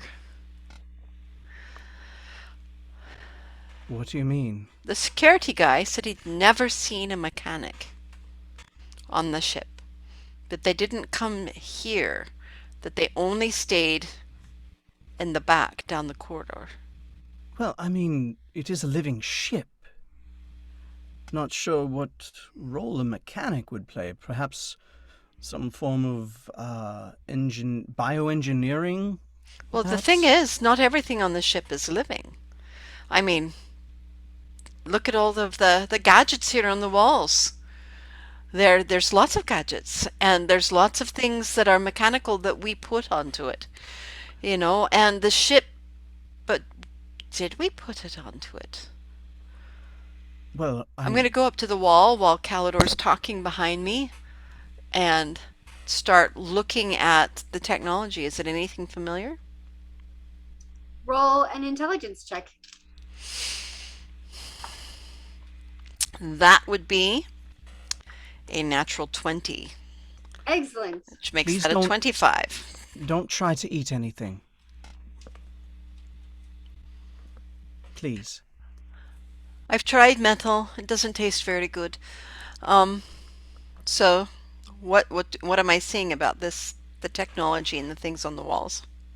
The technology and the things on the walls are all, I'd say they're things you've read in books and studied, but you've never seen anything like this. Not on Okay. your planet, not on any planet that you've been on, which hasn't been that many, to be To be honest. fair, yeah. Yeah, but in the academy, there was a book specifically about this, and as you look closely at the metal plates that are there, Mm-hmm. see that they are placed on top of what looks like the exterior of the ship. Mm-hmm. But it's on the inside, right? The rolling, kind of fleshy, weird Okay. wearables. So sort of the organic matter. Yes, and Ah. in between that, because you rolled so high, in between the plates, there's gaps. And since you're looking at it right now, on one gap, and you rolled a 20, there is on the flesh, there's this weird kind of dark substance that looks to be oozing out of it a little bit. It smells like those mushrooms that you love so much. What have you Nice. found? Mushroom juice. I'm just kidding. Calidor, roll a perception check.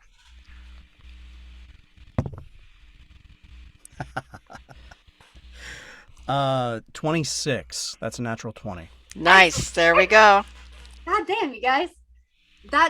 You can smell the smell that you had earlier from the thing. You can smell Oh. it. It's very faint.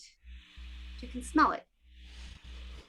Well, I believe that's what we smelled earlier in the hall. Yep. I But was we thinking couldn't it was determine. food. But so we're sitting inside a giant whale-shaped mushroom. What? It sounds like Sounds like something that makes some sense to me. All right, I will poke it. Does it respond? Perhaps. As soon as you poke it, Mm-hmm. how well, explain to me exactly how you poke it. All right. Palador rubbed it. Mm-hmm. With his hand. Um, well, I'm actually, gadget-wise, I am going to pull out this wonderful little thing. It actually looks like a flat disc. And when I push the button on the outside, it opens up into almost a flare, kind of like a satellite dish or something, with a little point in the top. And I'm going to put that on there, and then I'm going to put the button, and things start spinning on the back side of it. And there's a little pattern of lights that goes through the thing, and that is the equivalent of me casting an identify spell as a ritual. Okay. Takes 10 minutes. What do you Takes 10 have minutes. there? This, my dear friend, is for determining what things do. Oh, wonderful. Would you like So- a butterberry? Okay. So you cast Identify, Mm-hmm. cast that spell. And it does take 10 minutes, so we're standing in the hallway for 10 minutes while I'm reading the readings that are coming off on the back of the little satellite dish cone thingy. Dish. I'd love a butterberry, thank you very much. Oh, here you are. Well done. And I'll start eating that. How many of those do you got? I brought a whole case just for emergencies. Oh, then you're my new best friend. Keep them coming. All right. And so 10 minutes, 10 minutes. I'll look like I'm supervising. And Mm-hmm. As I'm do. I'm very intently reading the readings on the thing as they slowly come through. What does it tell me? It tells you, well, real quick, as you're doing this, people are walking by and they'll look at you and they just, newbies, and keep going. Most people are just kind of ignoring you guys. It's very clear that you are, let's say, new. Mm-hmm. And who knows? Who knows? They don't care. Nobody cares. What you find Very out, strange, yes. very strange. It's like they're familiar with this kind of behavior. Right. bastards. Okay, so you roll your Identify. Mm-hmm. And what you get is kind of confusing. All right. You get that it's a mold or in the mold family, but it's not like anything you've ever seen before. Right. So not No. something that we know about, but then we knew that about this ship, that it came from somewhere else and we don't really know very much. What just seems very unwise that we're putting all these people inside something that they don't know very much about. All right. Well, so it's mold based. Ew, mold based. Can I get some idea of its intelligence or? It's not intelligent at all. It's like a secretion from something else that's intelligent. Okay. Is So there this any way part, to clean it, dissolve it, that sort of thing? Will you roll me an intelligence check, please? which one of us, me? Both of you can, if you Oh, want. okay. It's a 15. And haha, 17. Nice. What it seems like to you as you guys are working together on this and you're putting your minds together and you're kind of throwing out guesses, it seems like it's kind of like maybe a white blood cell type thing going on here. But you're Interesting. not sure why. Yeah, that is odd. Like a white blood cell that's just growing on the walls. Growing on the walls. So what is it attacking? Some illness? Is the ship sick? That would be very worrisome. I think I would really very much like to find those mechanics and see if they know anything or if they actually exist. Shall we? Sure. I look on the walls for like bioengineering. There is no signs. There are no signs for bioengineering.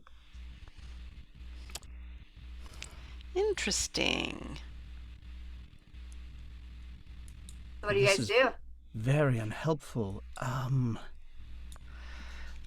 Perhaps we should find a computer terminal that could give us more information about the ship. Well, I don't know that will help us very much. Why don't you find a computer terminal and I'm going to look for the mechanics? Or maybe the mechanics have a computer terminal and we can do them both together. Well, I'll accompany you for safety's sake. Until I find a terminal. Bangers. Roll me an intelligence. No, you have a feat that allows you to remember things. Mm-hmm. You would remember that the large fellow from the food place Mm-hmm. told you to go down that hallway until you reach the end. Yep. And that is where I'm going. And, while I'm doing that, I'm going to use a little something called non-detection Okay.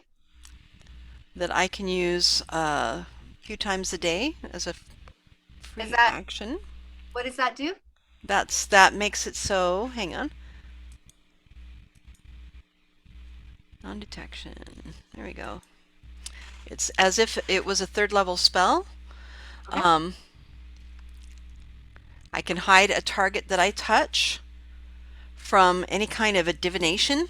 So like the cameras or the kind of things where they would use to detect people going through on the ship. Like motion sensors and such. Exactly. It can't be targeted by any divination or perceived through any kind of scrying. Excellent. Okay. Okay. Who do you And do on yourself or on Calidor? I do that on my. Actually, you know what? I can do it at will. Nice. Oh. It's a feat. That's awesome. Svirfneblin magic. Anyway, it says cast at will. So I'm going to do one on both of us. Okay.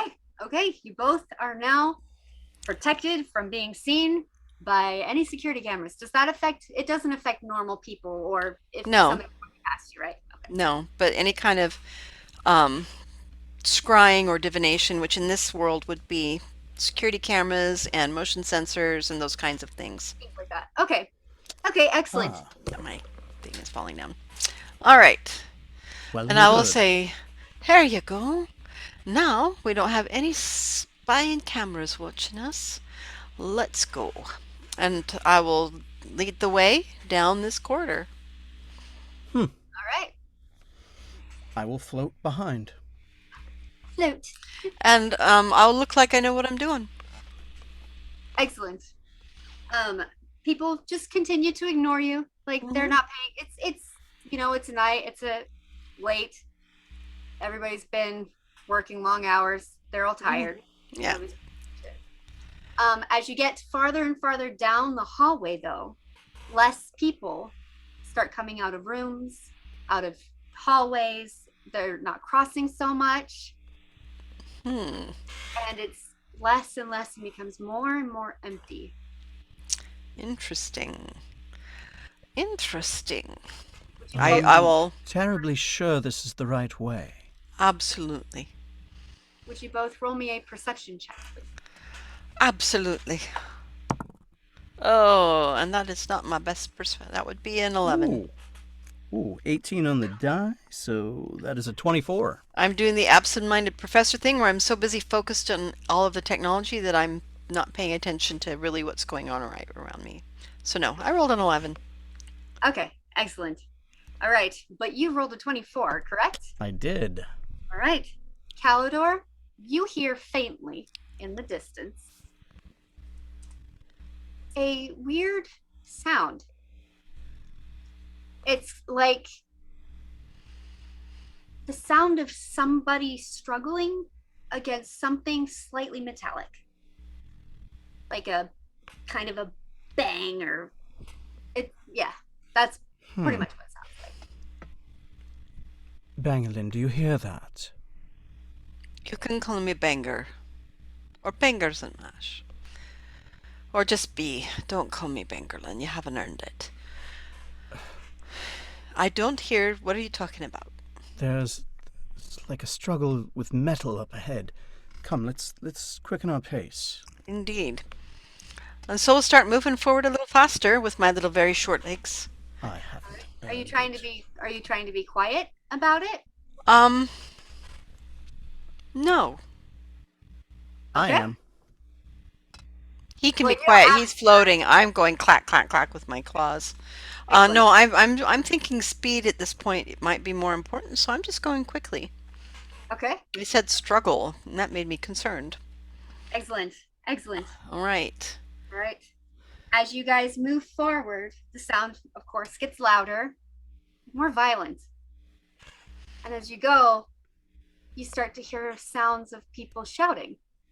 And it sounds like it's more than a few, but you're not sure what they're saying. You can't quite understand them. And the closer you get, the more the shouting gets. You can tell that it's starting to get really, really afraid. There's fear. Okay. Is there anything here along this corridor that looks like an alarm? No. Like, well, At this point, I bring out my wrist crystal Okay. Excellent. just to be ready. 'Cause I'm not Excellent. sure what we're going to encounter. Excellent. Perfect. Perfect. What do you do? okay. Continue until we see something is what I'm doing. I draw my little firearm looking Okay. thing, and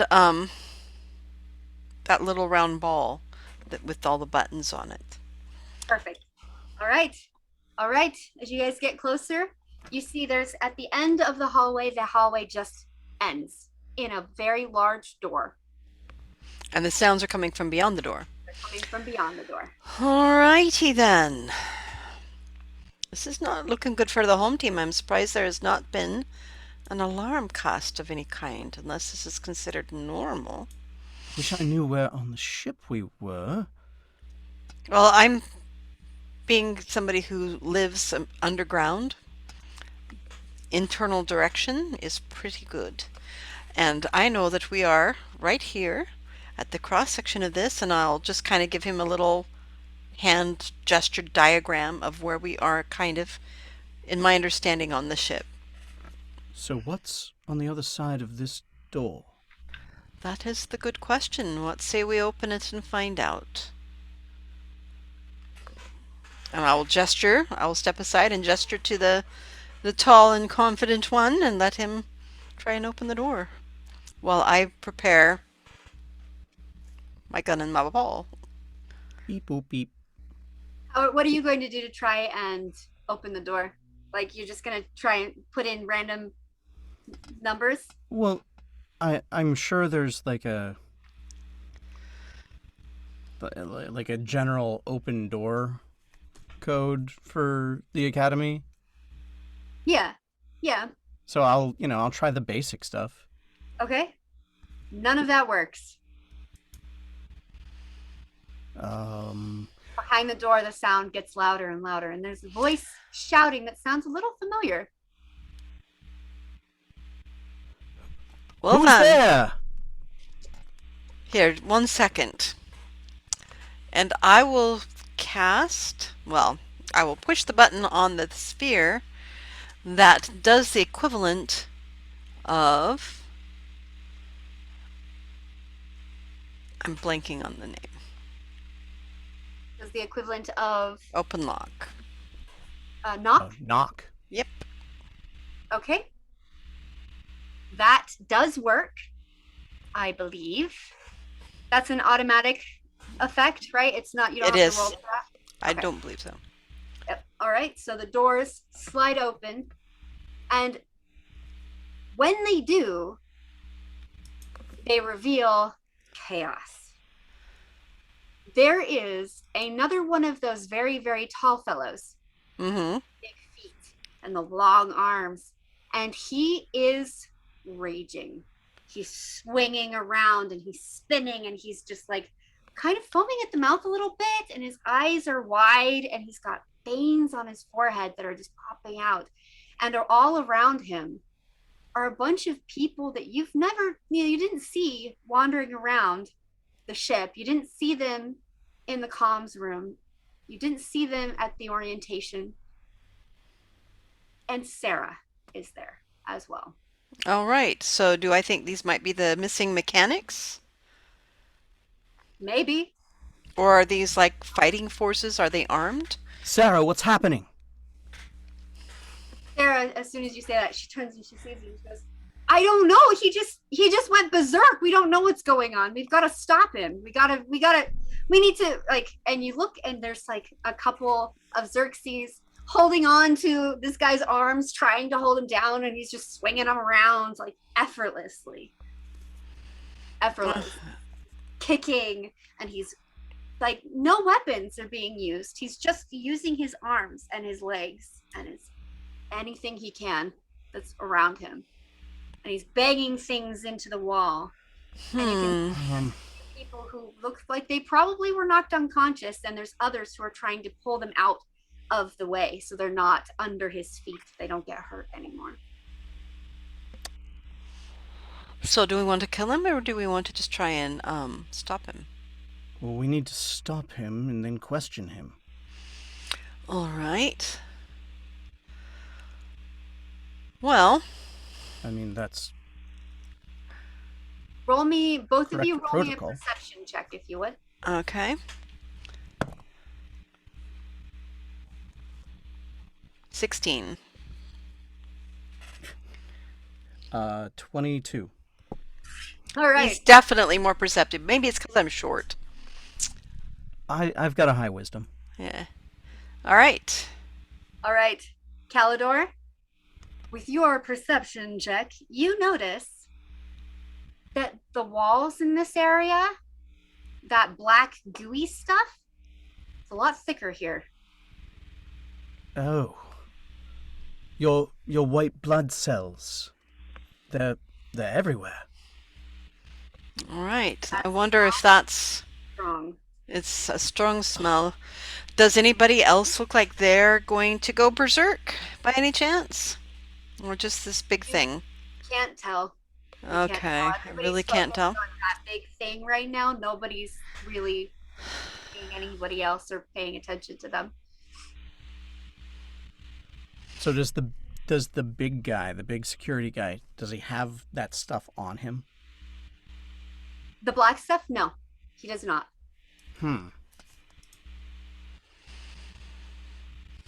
All right. Well, I'm generally better at hurting things or blowing things up. But I do have something I could try. Do we What's need to that? roll an initiative or anything? I was going to ask if you wanted to jump into the fray, and if so, then yes, please roll me an initiative. I am That's not cool. going to jump right into the fray, but from behind him here, I am going to once again pull out my ball and push him. The ball opens up again as it does in different patterns. This time, in the pattern, it's like, and it starts emitting a sonic sound that is very soothing and very targeted. And it is what one would call sleep. Okay, excellent. With sleep, do you have to roll it? It's a Yes, it's a save. They have to roll a save. Hang on 1 second. for that, if you would. Let's see what my DC is on it.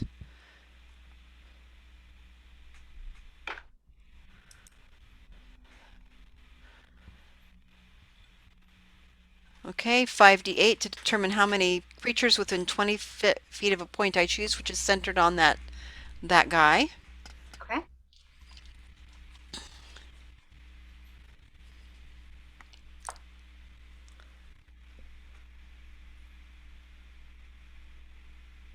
How many hit points of creatures? Okay.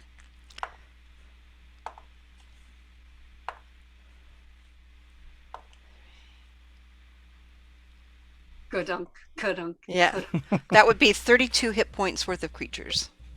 Okay. Centered on that guy, so he's gonna Take it first. take it first. Excellent. So you get him and one other person Mm-hmm. who happens to be one of the zigzags on his arm and slides off onto the ground, but snoring happily instead of, in pain. Mhm. This giant creature, clunks up against the back of the wall of the hallway, Mm-hmm. slowly just slides down and starts snoring. All right. And so does one other person. And as soon as that happens, I keep that playing. It will last for a minute. Okay. All right. Somebody tell me what's going on. Come on, let's get the injured out of here. As soon as he slumps down and you guys say that, a bunch of them just swarm him and start trying to tie him up. Okay, while he's asleep, I can get behind that. Okay, it might wake him up though. If they're not careful, I will say, "Be careful, you'll wake him up." We will. Interestingly enough, you have noticed, both of you, Mhm. very apparent, nobody's called for security. Mm-hmm. All right, so there's no alarms on this ship? I will ask just out loud to anybody who's listening. Of course, there's alarms. That's a weird Well, question. this is very alarming. Why has nobody cast an alarm? Set an alarm. Who are you, and who are you guys, and why? My are you... name is Calidor of House Betancourt. I'm here to save you. Banker just tries. And I'm with him. Yes. The human. You're talking to a human right now. He just stares at you. All right, Where? well, let's get the injured and tell me what's going on. I can only tell you if you have the authority to be here. From your uniforms, it does not look like you guys should be here, which makes me wonder how you got here in the first place. I'm going to have to ask you to leave. We've got this taken care of. No, we've got this taken care of. Okay, time for another spell. Damn it. We appreciate your help. We really do. We really need you guys. Okay, what kind of uniforms is he wearing? Yeah. His uniform does not have a color.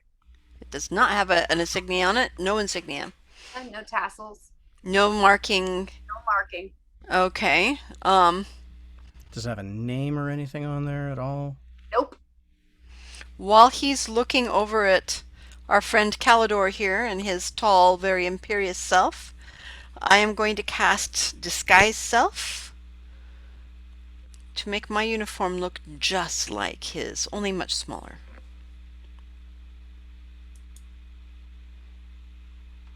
Okay. 1 second. Let's see. I don't know how well that will work because there's quite a few of them around you. Yeah, I don't care about the others, mostly just him right now. The others will it'll be. What's the DC to see through the disguise? Since you're doing it right in front of them. I mean, Right. He's looking at Calidor. Yeah. Well, that's why I will say Calidor, distraction. Oh, well, he's already on it because he wants everyone to look at him all Okay. the time. All right. So, I'm here. You're welcome. while he's trying to draw everybody's attention from I'm here to save you and stuff, hopefully if they are distracted enough, and I'm very small, I will get between them and the guy that's talking to us and disguise self. The guy who's talking to you does not notice at all. Okay. However, as you're doing that, you look over and you see Sarah, and she's looking right at you, and she sees the whole thing. Yep. Well, and she knows me too, so I get it. And I'll give her a thumbs up as I walk around him, and now I have the uniform that's like his, and I'll say, "Well, actually, I have them here to help us. Now tell me what happened." They're with they're new too. Sarah speaks up. to try to. Now, is her uniform also looking like theirs? Yes. Okay, so she was assigned to whatever this squad is. Mhm. Okay. Sarah, are you quite well? I mean, I'm Be fine. forthright. You notice, she's a little flushed, which makes sense. I mean, with what had just happened, she's a little bit flushed in her face. Her eyes are really wide. She looks her normal frazzled self outside of that. Yeah, I'm good. I'm fine. I'm fine. I'm fine. I'm good. Why? Um, Why? because of the way you sound, the way you look, and what is going on here. I don't know if I should take that as a compliment or an insult, but I always look this way and I always sound this way. I don't know what you're talking about. No, not quite this disheveled. Well, I mean, we just had this guy just went complete bananas on us. Does this Here. happen very often? I don't know. This is my first day here too, just like you guys. I just came up to my department because I wanted to check it out. That's all. But that's all. And by bananas, what does that mean? How did this transpire? Bananas it's a human thing on Earth. There's this fruit that's like it's Yes, like yes, yes. But more to the point, how did this begin? I mean I don't know. I didn't talk to this guy. I mean, he just was there, and then suddenly he was swinging. I don't know if somebody said something that pissed him off, or maybe There was one back in the commissary, and he was fairly taciturn as well, and also not willing to speak about the ship. okay. Hmm. I don't. I mean, I've never seen What race is this? before. I don't know. Do I know? No, you do not. Okay. Does Calidor know? Roll a knowledge check. You might, with your father being so high up in politics and in the political sphere. Okay, so that's I don't know what that would be. His knowledge is not in this. Intelligence. Sorry. Intelligence, straight intelligence. Yeah. Sorry. That's okay. Knowledge check. That is a dirty 20. Awesome. They seem familiar. You think you've heard of a species like this before, but they're one they live on the fringe of the galaxy. They don't really interact much as far as you're aware. You don't know what they're called. I believe they're some form of fringe species. Yes? Anyone? The human man in front of you is like, I told you guys we cannot talk to you unless you are authorized to be here. This is a very, very, very. And what is your name? I am currently the head of this department. I would appreciate you appreciating my position. Calidor begins to write stuff down in a little Which is always very intimidating. notepad. He's like, oh, the head of, well, what department was that again, sir? Hey, George. You see a casting, George. that one of the stone fellows The casting, yeah. comes over and goes, my name's not George. Not George. I don't care, dude, what your name is. I'm going to call you George because it's easier to pronounce than your actual name. Anyway, will you show this fellow out of my department, please? What department is that? And George comes over, and none of them respond to you. And he looks at you, and he takes one finger hand and just pushes you backwards. As you are floating. I kind of float to the side then. Roll a dexterity. Pardon me. Roll dexterity to see if you can. Dexterity. Yeah. Okay, and Shauna, while he's doing that, Mhm. I'm going to close my video because I'm doing something different now that I have the clothes on. of this department, whatever this department is, I'm going to actually move towards the back of the room. Okay. 22. 22. All right. That's straight It's dex. That's close. not a save, right? Yeah, yeah. It's close, but unfortunately, he rolled a natural 20 and was able to stop you from doing that, and he got you first. And so you find yourself floating backwards against your will. God damn it. And what is your actual name, sir? Because I would never call you George. It's impolite.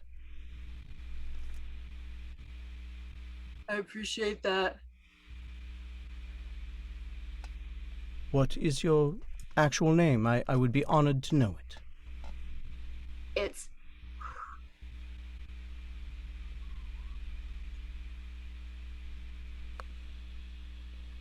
I did not hear that. waves as the doors close in front of you.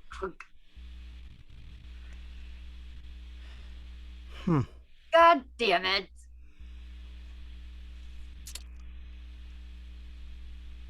Well, that's annoying. You're telling Fine. me. Wait. So he's with me? Nope. Who's with me? Are you gonna look to see? Yes. All right. I want to know. You turn around and standing right behind you is the other Castix that was on the ship with you guys. Ah. Just standing there. Oh, yes. You. Buddy. What's wrong with people, man? Apparently a lot. Do you have any idea what was going on there? No. I don't really care. I've just been following you guys for the last 3 hours. Really? Yeah. And you never said any... How did I not see you? I don't know. I was right here the whole time. What's your name again? I don't know. Your name is I don't know.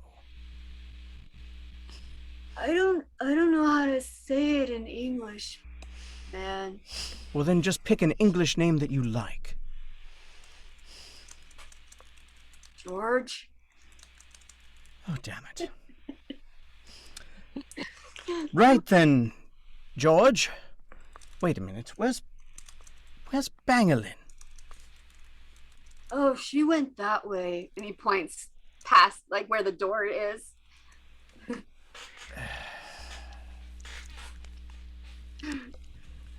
Unbelievable. We are, Unbelievable. we are going to switch back to bangers real quick while you think about what to do with this guy. All right, bangers. Puzzles, lots of puzzles. All right. The mystery, it thickens.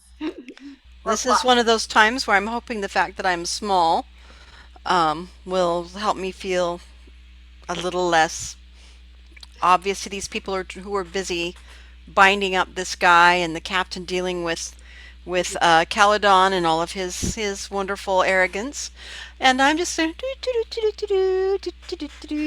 off to the back of the room. You notice that Sarah's kind of like trying to sneakily follow you. Not being very sneaky, but she's trying. She's trying. Okay, if she's anywhere near me, I'm gonna ask just very, very quietly. So what department is this? I'm not supposed to say. So is this mechanics? Kind, I guess. I mean, it's really confidential. We're not supposed to talk about what we see back here. We're not supposed to. It's like I didn't tell you what to see, just what they call you. I mean, I graduated in biomechanics, so I'm assuming that's what this is. Because otherwise, why would they put me here? I mean, All right. And I graduated in magic, so let's do this. All right, you stand up here, and I'm gonna do a little reconnaissance. Thank you very much. you want me I to do? owe you a good beer. Just be yourself. Just be part of them. Ignore me. Oh, okay. You can trust me. I won't do nothing. I don't, man. I don't know. I mean, I went to school with you. I saw you. Remember that one time when you climbed on top of that statue and I think you knocked its head off? Well, the head was already kind of loose, and it got fixed better than it was before. Well, So, that's true. I mean, it was kind of an ugly statue, and that guy's face. okay, while she's talking to herself this way and looking down, I'm going to leave her and head towards the back of the room. And I'm just memorizing everything that's in here. I don't know what it is. I don't know where, I can kind of triangulate where this might be on the ship, but that's the gift I have. I can memorize what I see. Okay, So I am memorizing excellent. everything, the way everything looks, the position of everything, the way that all of the people are behaving, the look of the uniform. That's why I can cast that spell so well, because they're going to catch me here at some point, I'm sure, and throw me out, but I'm memorizing everything. But I want to get to the back of the room. Do I see more of the white blood cell type stuff, the mold on the walls there? Yes, absolutely. Like, so when you get to a certain point past the door, the front Mm-hmm. door of this area, right? The metal plates on the walls stop. Okay. Just the natural part of the ship. It's just the natural skin, the weird stuff. And you can see at this point, right here, Mm-hmm. it is covered in that mold. Okay, so it's hurt. Maybe. That's a That good would assumption. certainly be what I would assume. All right, Sarah. What? What?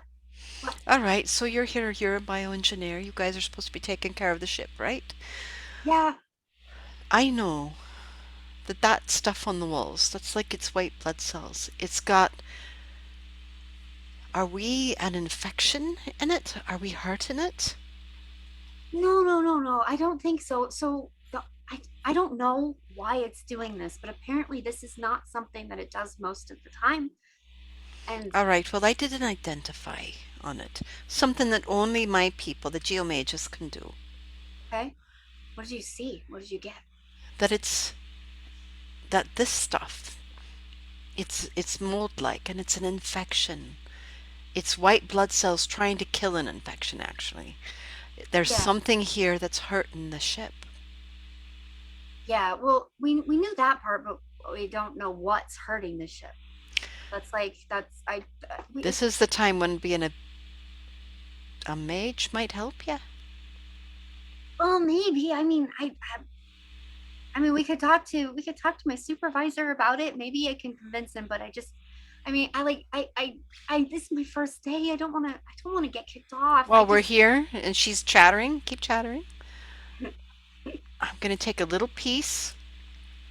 So the ship's skin, I'm going to touch the skin.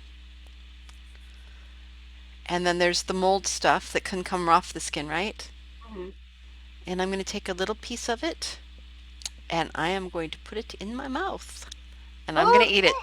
Roll a constitution saving throw if you would please. I would indeed. All right, that would be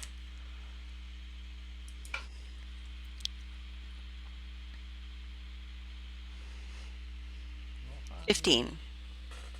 All right, you find yourself feeling really sick. Like Even with my poisonous blood, huh? even with your poisonous blood. Like you don't want to throw up, but But it's just like, yeah, okay, it feels weird. okay, it feels weird. But this is part of how I'm helping diagnose. Um, It tastes nasty, by the way. It's for like somebody. I care about that. Well, this is why it's such a thing because you nothing tastes bad to you. This hmm does This tastes bad to me. Wow. bad to you. All right, that means that it is definitely sick. Ah, baby, why are you? What's making you sick? And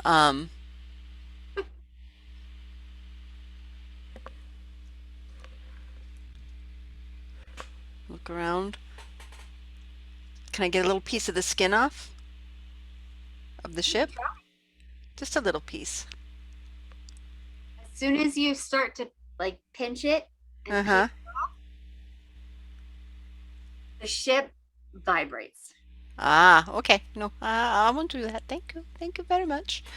I'll pat the wall a little bit, and then I will turn around like I was just sitting there and stuff if ever anybody's looking.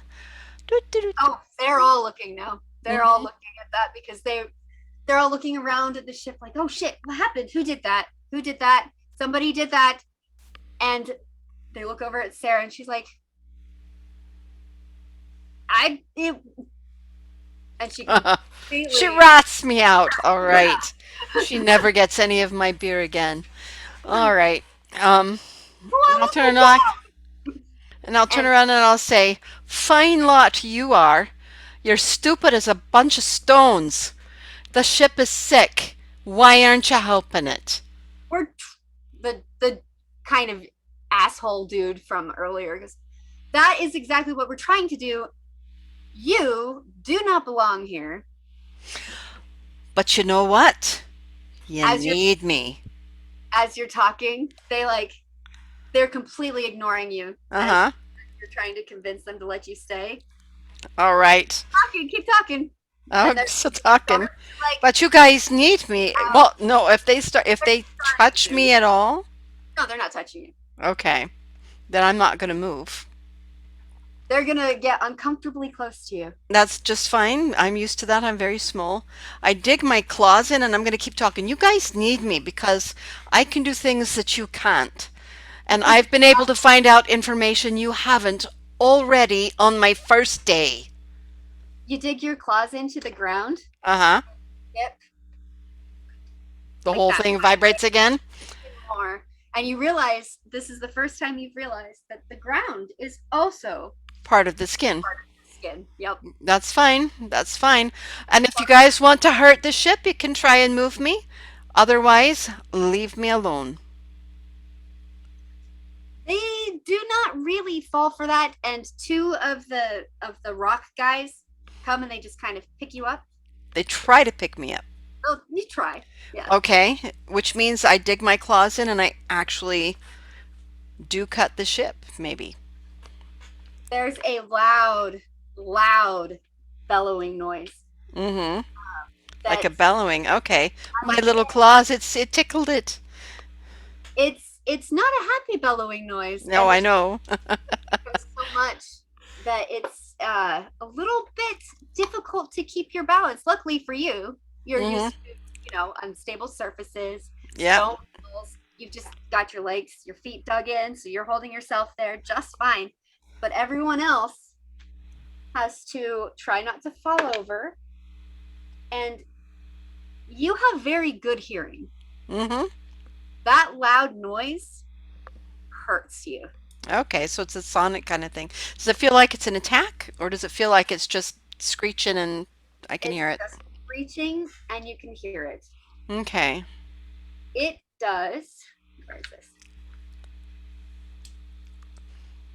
And out in Seven, the hallway, Kaladin's going, oh crap. yep, 7 points of damage to you. All right.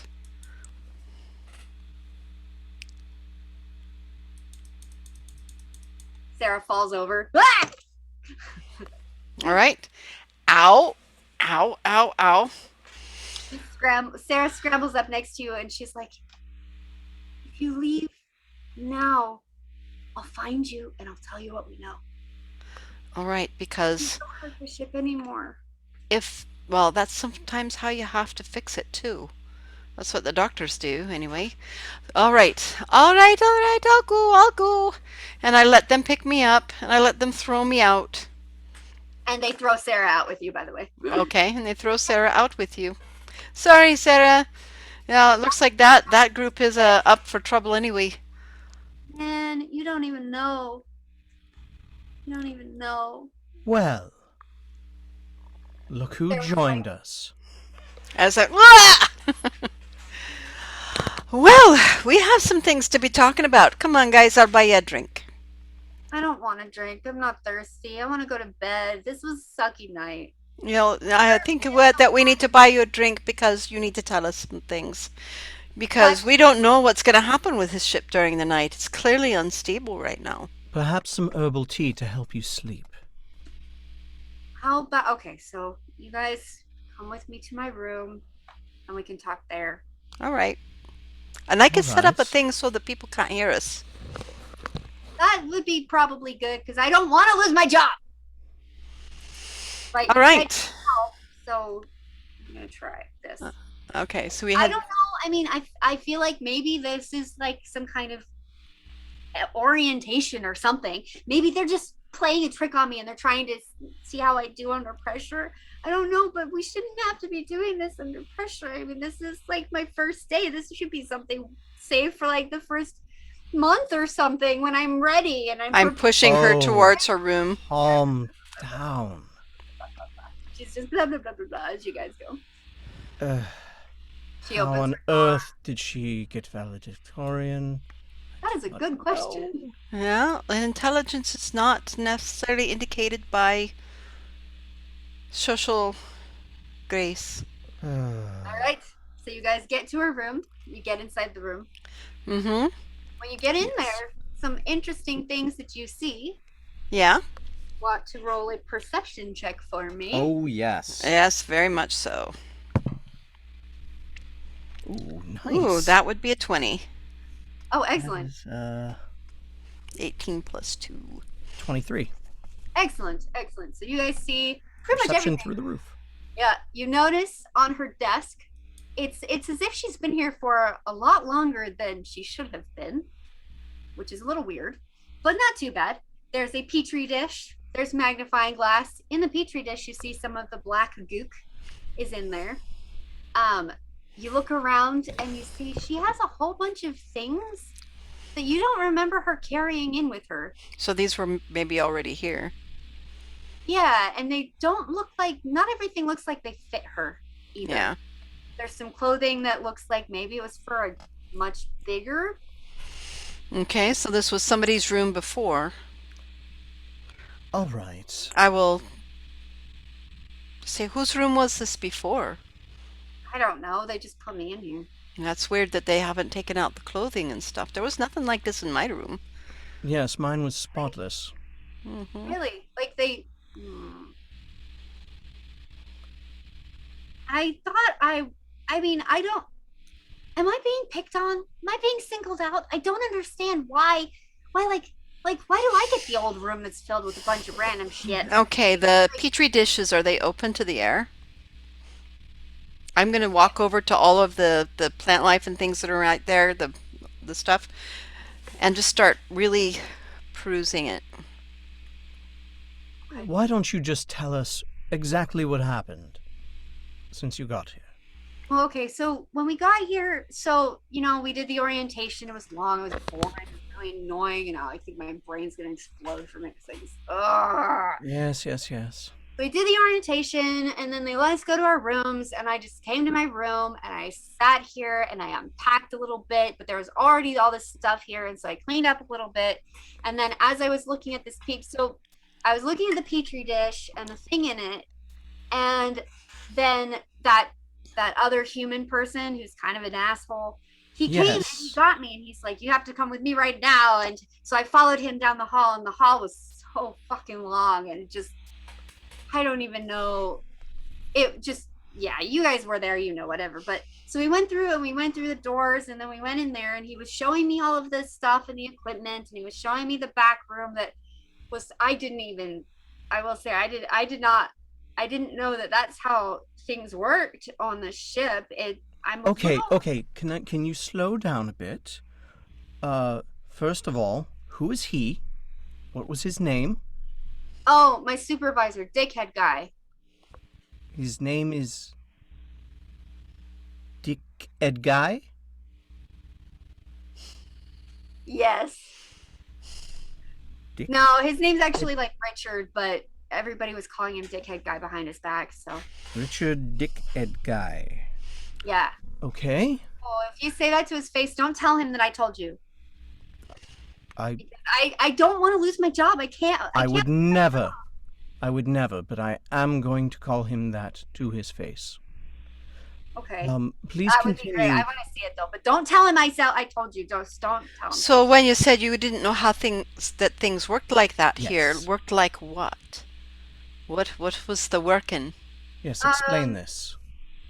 I don't fully understand it myself, and Well, Oh, just give Lord. us what happened, not necessarily the why. well, so apparently we all got hired on the ship because there was an accident and some people got injured and they died. And then, I mean, I I don't know what was going on exactly. All I know is that I saw them taking bodies through that back room area and the back of that back room.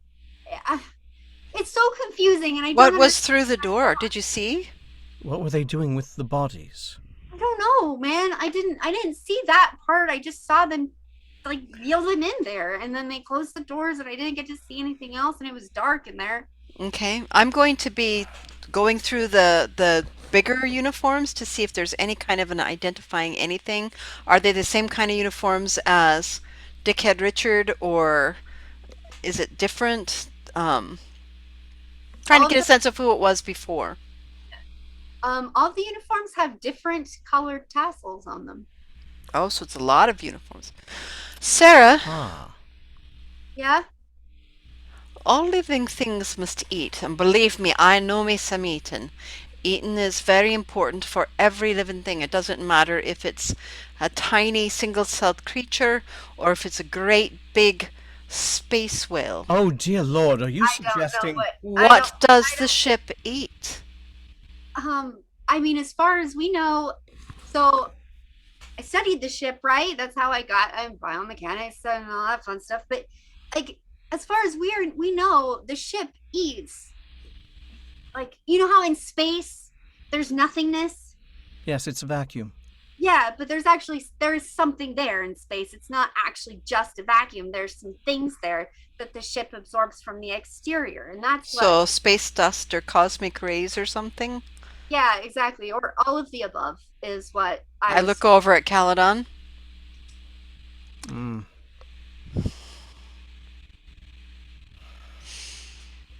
I have a feeling that these are not an accident, and you're not an accident. I have a feeling there's something very bad going on here. Who's not an accident? You. Me? I Yes. think that you are meant to be like them. You mean destined to be a biomechanic? They're not all biomechanics. There's security tassels there, there's medical tassels there, there's geomag tassels there, Yeah, there's I haven't really looked at those, so I don't know. they're the uniforms of a number of different people. And not this was not their room. Or if it was their room, it was only their room for a short time.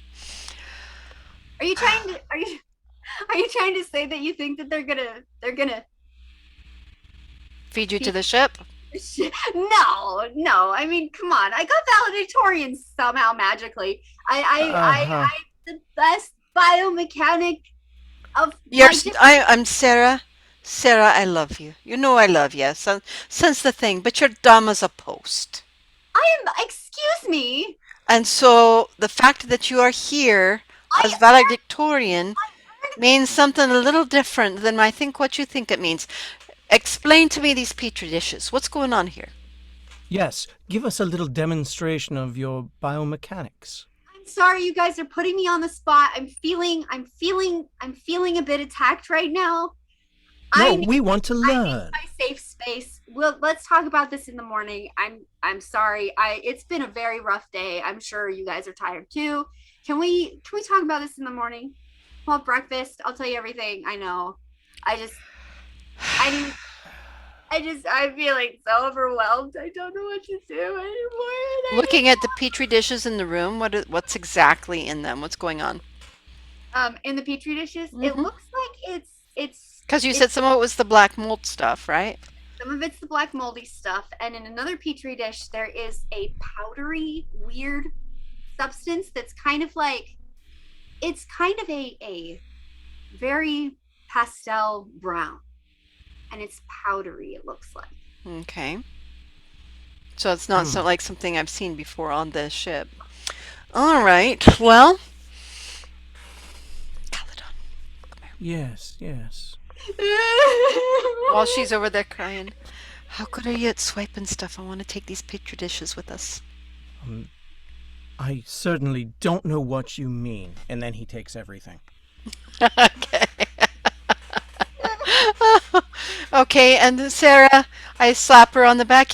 You're okay. You're okay, love. I love you. You're so smart. You're so pretty. You're so weepy right now. Here, have a thing. You get some good sleep, and we'll see you in the morning.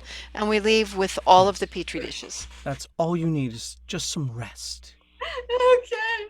I'm so tired, man. Yes. Goodbye. Good night. Okay, and as we leave her room, I am going to pull out. This one is not from the little ball. This one is the little coin thingy that I had pretended to drop under the table. Huh. If Caledon's watching, he'll see that I push it in and it slides open just a little bit. It's very small, like a coin, like a small coin and stuff. Calador. Calador, sorry. You, Sorry. the tall glowy guy. Mr. Late. And once I do that, I put it on her door, and that is an alarm. And what Okay. that does, it's an alarm against unwanted intrusion. Door window area within range is no larger than a 20-foot cube, so the entire doorway it will get. Until the spell ends, an alarm alerts me whenever a tiny or larger creature touches or enters the warded area. When I cast the spell, I designate the creatures that won't set off the alarm, which would be only myself. Okay, so if Sarah Okay. could leave, she would. It would set off the alarm. If something goes into Sarah's thing, it will set off the alarm and it will let me know. Okay, perfect. Excellent. All right. So, you ready to come hang out in my room for a minute? Sure, we'll take a look at these there. Yep. And so we go into my room, and I'll say I have an alarm set, so if anybody goes in or out of her doorway, it will let us know. Well played. Well played. So, And he starts laying everything out that he swiped. okay, so we have all of the petri dishes. I am going to take that 10-minute ritual and I'm going to do an identify on each one of them. Okay. This is where having a mage is very helpful, you know. Yep. You got any more of those berries? Oh yes, yeah. I'm Have feeling a two. bit like I'm wasting away. Oh no, we can't have that. And then the thing opens up and we do the first petri dish. How many petri dishes are there altogether? 4. 4. There's Okay. 2 with there's 3 with the black moldy stuff. And each one, it's the black mold, but it's A little different each time Yeah, it's a little different. And the last one is the brown powdery as stuff. the powder. Alrighty. Our first day on the ship and already we have puzzles. Here I thought it was going to be a bunch of boring work. All right. Puzzles, yes, puzzles. That's what it is. Okay, so we'll do the powdery thing first. We'll do the powder first. Okay. Mhm. So All 10 minutes of I'm reading all of the little diagnostics that are going on my little identify dish. Okay. After the 10 minutes are done, Mm-hmm. I've gotten the information that you have gotten is you're throwing this as a level 3 identify or level Yeah, 2. it would be a level 2. Level 2. Okay. You have gotten that it is probably a drug, but you're not sure. Okay. But that's all I could get. Do I think maybe it is a drug to make people sleep or to make people obedient or mind control? No idea. know. But it is a drug of some sort. All right. Well, I am going to very carefully seal that one away once we're done with that. That one, Calador, you, tall one, you're going to be wanting to stay away from because it is a drug of some sort. I don't know what kind. Oh, it's a Unfortunately, drug. it's unidentified by this, which means it's not something that our cultures normally know, I suppose. And now I'm going on to the mold. By the way, it tastes awful. I imagine it's some form of drug for the ship. Maybe. That's my best guess. Maybe. All right. So now I'll do black mold number 1. Okay. while you're doing that one, George, who's just been quietly following you guys around. Oh, the stone guy. Did he come in the room with us? Oh, Oh yeah, he's been there. He you weren't there for this, but he's been following you guys around for the last few hours. Okay. Well, I didn't. Quietly. So I didn't see him at all. Didn't notice him. You probably maybe did. He's not said anything. He's Yeah. just quiet, watching, listening, not sure. All Like right. big stone hand, and he picks up the powder petri dish. It's I closed, I so will. he's not gonna break it, or Mm-hmm. he's just looking at it like, And I will go take it out of his hand. Oh wait, no, I'm doing the ritual. Get that away from him. do you have a thought on that, George? with. Oh. No, why? Why do they always put it in the mouth? There's a certain sense to that, you know. There's a lot you can tell by how someone tastes.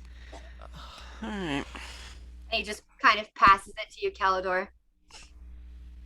Yes. I don't know what it is. How about that? Probably not a good idea to put it in your mouth. See? Now you're sneezing. Does he have? He starts having a reaction to it. Mm-hmm. I'm trying out of the side of my eye as I'm continuing the ritual, watching what's happening. No, please continue. Everything's fine.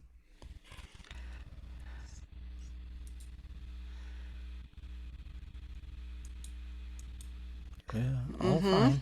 We're all fine. So 10 minutes passes. Mm-hmm. And Okay. he's just the whole time. George is just. Okay. Does it seem like it's making him sleepy or something? No, he seems to be getting a little more energetic.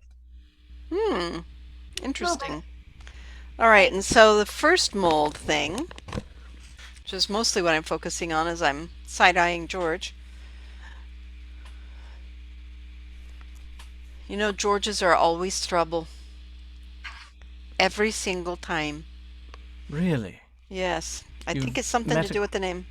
Met a few Georges in your time, have you? One would think. All right. What does the first one say? First petri dish is full of like the The very black dark mold. black mold that's very like a bush almost. Mm-hmm.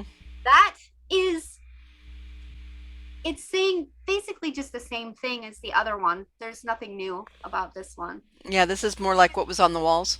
Yeah, Okay. it's on the walls, and none of the petri dishes are marked, so you don't know where they're from Right. exactly. Like on the walls. All right. So we'll kind of like fast forward. So Yeah, so we're not 30 minutes of ritual later. yeah, exactly. So And in between, looking at George very carefully. it starts to get a little more twitchy. Uh-huh. Like this very, very kind of chill stone guy starting to get a little like his arms. He's starting to swing his arms a little bit, like Getting a little bit more active. a little All more right, active. so I'll ask him, George, how you feeling? You seeming a little paranoid, maybe? Twitchy? Full of energy? You want to party? Feel like when we eat the the minerals from home, and you make a pie, and you have the stones in them, and you take it and you throw it against somebody's face, and they get mad at you, and then they punch you, and it's a great time. So you Feel feel like starting a fight? No, like, how do you guys say? Whoa. I don't believe I've ever said that.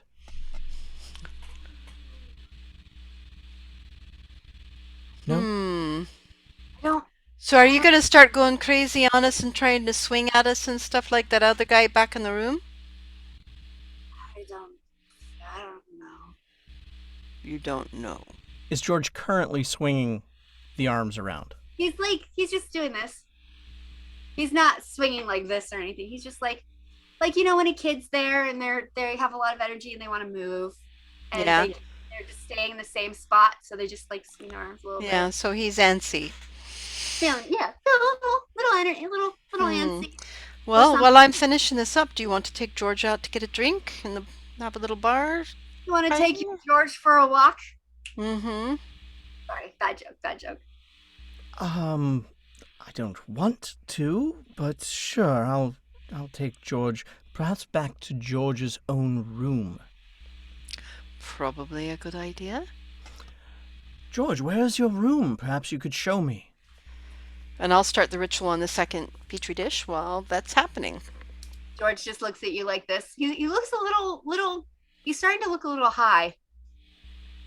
He goes, Well, I did say it was a drug. and he just turns around and he goes and he kind of like runs into the door. Okay, you've got to push the button first. There you are. Oh, dear me. Have fun with the drunken stone guy. I don't I'll foresee pat. that happening. And then I'll turn back to my petri dish. So you take George to his room without incident. Like he's calm. All right, well, it's been a big day for you, George. Yes, perhaps it's time for a little sleep, a little rest. What's that? I don't sleep, man. Okay, well, perhaps just sit with your own thoughts then. Okay, I'll do that. That sounds good. Yeah. Good for you, George. All right, I will see you in the morning, I expect. Yes, like that. Bye. Hits the door button to close it. Excellent. Oh, Go back to her room. yes. Little weirded out. You're perfectly fine. Okay. Well, at least he didn't attack me in some way. Okay. So you get back to the room? Mm-hmm. And I'm like in the middle of the ritual. Oh, and I forgot to give you this. Sorry. I have 3 of them, but I've got one of them out now. It's another one of those little discs. Oh, And I'll activate it and then say, "Can you go put this on George's door? I certainly can. I shall Don't return. touch any part of it, or it will activate to you, and not the door. Not the door." Okay, so just here and here. Mm-hmm. Right. Okay. And he goes off. Before you can open the door to get out, you hear this and you can't get it open. You're stuck. We The door? have an issue. The door is stuck. It won't open. Well not then. good. Okay. I'm in the middle of the ritual. Give me a minute and I'll come take a look. Yes, yes. Finish what you're doing. As the ritual is taking place and we're locked in here, I start looking at the ceiling and the walls, Okay. You looking see for more of that stuff. All right, you see it. You see it very clearly. It's growing very fast. That's something that you guys have noticed as you've been walking around the ship, is that the stuff is, when you first got on the ship, you had a little bit on your shirt. You saw a little bit on the wall when you were looking at the wall for a different purpose, and now you can see it starting to coat everything. And it's getting very a little weird, and that smell is getting very strong. You can't ignore it anymore. And it doesn't taste very good either. I will say out loud. Well, I'm certainly not going to put it in my mouth. A little bit of the stuff drips down onto your shoulder. Who? Yours. Oh, Oh, your nice, clean white shirt that you just changed into is now got this dark stain as it kind of like slides down. Bleh. I try and slide it off before it touches actual skin.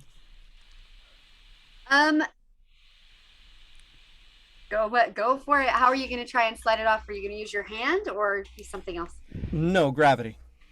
Okay, sweet. Excellent. Okay, so you sit there and you twitch as you're like trying to get it off of your arm, and you're just going, ah, God, gross, gross. And more starts dripping down, and more. I'll say over my shoulder because I don't see this happening. So Caledon, see if the door was sealed from the inside or the outside. Is it the lock, the mechanism, or is it the ship Don't know, itself? but these things are starting to form everywhere, and they're dripping down on us now. Caledon one goes, plump, right on your No! Absolutely not! You no! open your mouth? No, after I do that, Okay. then I go, no! Absolutely not! No more! And I try the door like 10 more times. As you're doing that, and right as you finish the last ritual, Okay. the lights turn off. Okay, and what did the two rituals tell me? They told you one of them was from the floor, From floor. other one was from the ceiling. Okay, and did they give me any more information other than the white blood cell thing? I mean, it's a third level spell. Well, no, it's a second level spell. What it gave you was the information. Okay, so the information that you got from those two different petri dishes, Mm-hmm. because the first one had the same stuff from the wall, Right. was that the reaction is not as bad, or wasn't at the time of these gathered things. It was not on the floor, and whatever caused this was not on the floor or ceiling. It was affecting the walls first. Okay. Walls first, so something to do with the walls first.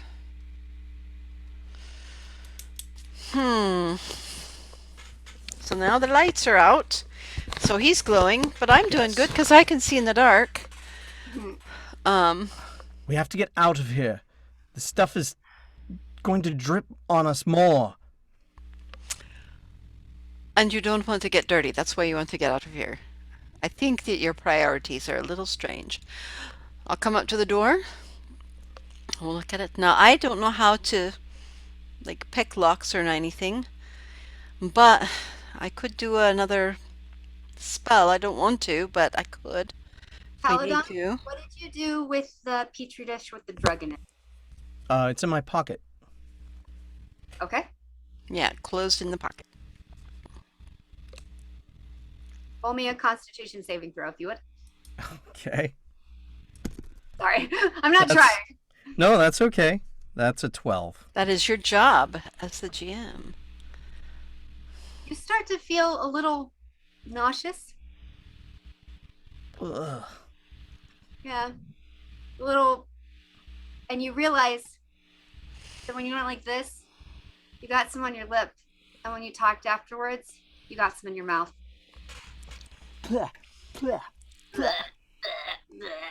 And he just starts spitting this. Yeah, As if we're much out. if we're in my room, I will pull out my little flask for later. It was for later. Oh, that's so nice. Oh, It's the very best granite whiskey. Aw. granite. He rinses his mouth. He's Yeah, like it's a very swishing and- salty whiskey, but whiskey. It's got that nice sharp Why bite is- to it. Why is it salty? 'Cause it's got granite in it, of course. Thank you. Can we? Oh. There's got to Right. be a way Do to you get know out anything? here. Okay, so you don't know how to do open doors. All right. He has none of that. All right. I will pull out my little sphere again and cast another knock spell. Okay. I only have 1 second level spell left. All right. And you cast it, and the door, shunk, it opens. And is there any light on in the hallway? There is a red emergency light. All right. Well, and still no alarms, eh? No alarms. Well, that emergency light. Let's make for the front of the ship. Are you serious? Roll me, both of you, roll a perception check. Natural 20. Excellent. 8. Okay. You are so busy For once, it's the other way around. that you don't notice, but you do, bangers, that The ceiling in your room, how it's dripping with that mold, right? Hmm. When you go out into the hallway, the ceiling is coated in it, but it's not to that level. Okay, so it's in the rooms first. Hmm. But you don't There's have there's not people in the hallway, is there? not right now or not in this spot. Okay. Maybe that's the Your, problem. Maybe we're the natural, germs. with your natural 20 as well, you do hear sounds. Okay. They're quieter. They sound like they're far away. You're not sure what it is. It's just Okay. the sound of like you're not there's Yeah, like rattling of some sort. rattling and knocking and maybe people talking loudly, but you don't understand what's being said. You don't Okay. you don't it's too muffled for some reason. Okay, how far from our room is Sarah's room and Stone Dude's room? George is really close. Sarah's is a little farther away. Okay. I'd say Well, let's get those and let's move towards where we can hear. There's things going on down there, so I'm thinking that's the direction we should head. Down where? Which way? And I'll point to where the sound was coming from. okay. Is all right. Well, because it sounds like that's probably where they need our help. You do want to help, don't you? I mean, yes. It's our duty. Exactly. All right. You got another one of those berries before we do this. Yeah, I have two. Thank you.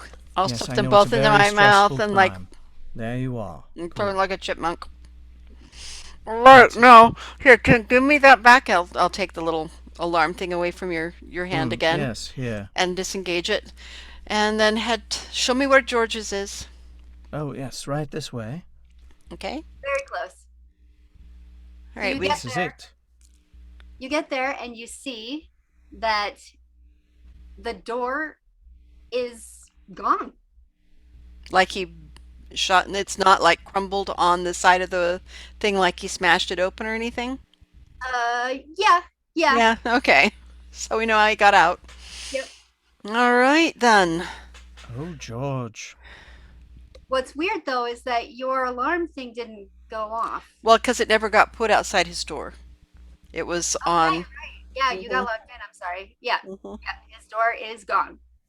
All right, and so is George. Yes, there's no sign of him in there. All And right. when you look in there, you see the room looks really, really empty. Like Yeah. nothing looks like it was touched. The chair's not moved. The desks are all the same. It makes you wonder if this was actually the room that he was going to stay in permanently as his race, because it didn't. It's a little weird. Yeah, it doesn't look like him. Hmm. Much like Sarah's room. Not right for her either. All right, then off to Sarah. Yes, with some alacrity, I believe. Yes. And so we will run with my little short feet. And I will Flat. glide like the gentleman on Buffy. Nice. Yep. All right. Okay, so you get to Sarah's room. Door's Yes. closed. The alarm's still there. All right, I'll disengage the alarm and put it away and knock. All right. The door opens and you see Sarah, and she's got tears streaming down her face. And she's just like, "Oh, I thought you guys were going to bed." And she wipes her tears off. She's like, It seems to be that there's a bit of an emergency. Did you notice that your lights went out? "Yeah, I did." And your Did you door notice- opened normally. Ours did not. Neither Does she did have George's. those white blood cells all over her room? It's not as bad as your guys' room. In it's- our room, and I explain what had just happened. That's really weird. Okay. I don't know. I just want to sleep. Why can't everything be normal? Why is my life always this way? I work so hard, you know? I work so hard. Sarah. I slap her. Oh, thank you. Sorry. I'm sorry. I'm good. Okay, protocol now. Yeah, we're good. Okay. I climbed down on from the table where I had to get to reach her to slap her. All right, come with us. There's an emergency going on, and I think that we should respond and help. Okay. And then Okay. I will reach up, and I'll go like this. Can you come down here? Come down here. She leans down. I grab her lapels and I shake her. Pull yourself together, lass. Okay. Okay. And then I Okay. let her go. And I look at Dear you. me. And I look at you and say, no running. And we start, and then my little short, stumpy self turns around and starts marching off towards where I could hear all of the whatever it was I was hearing. Okay. All Okay. right. Okay. So what were you hearing anyway? It was like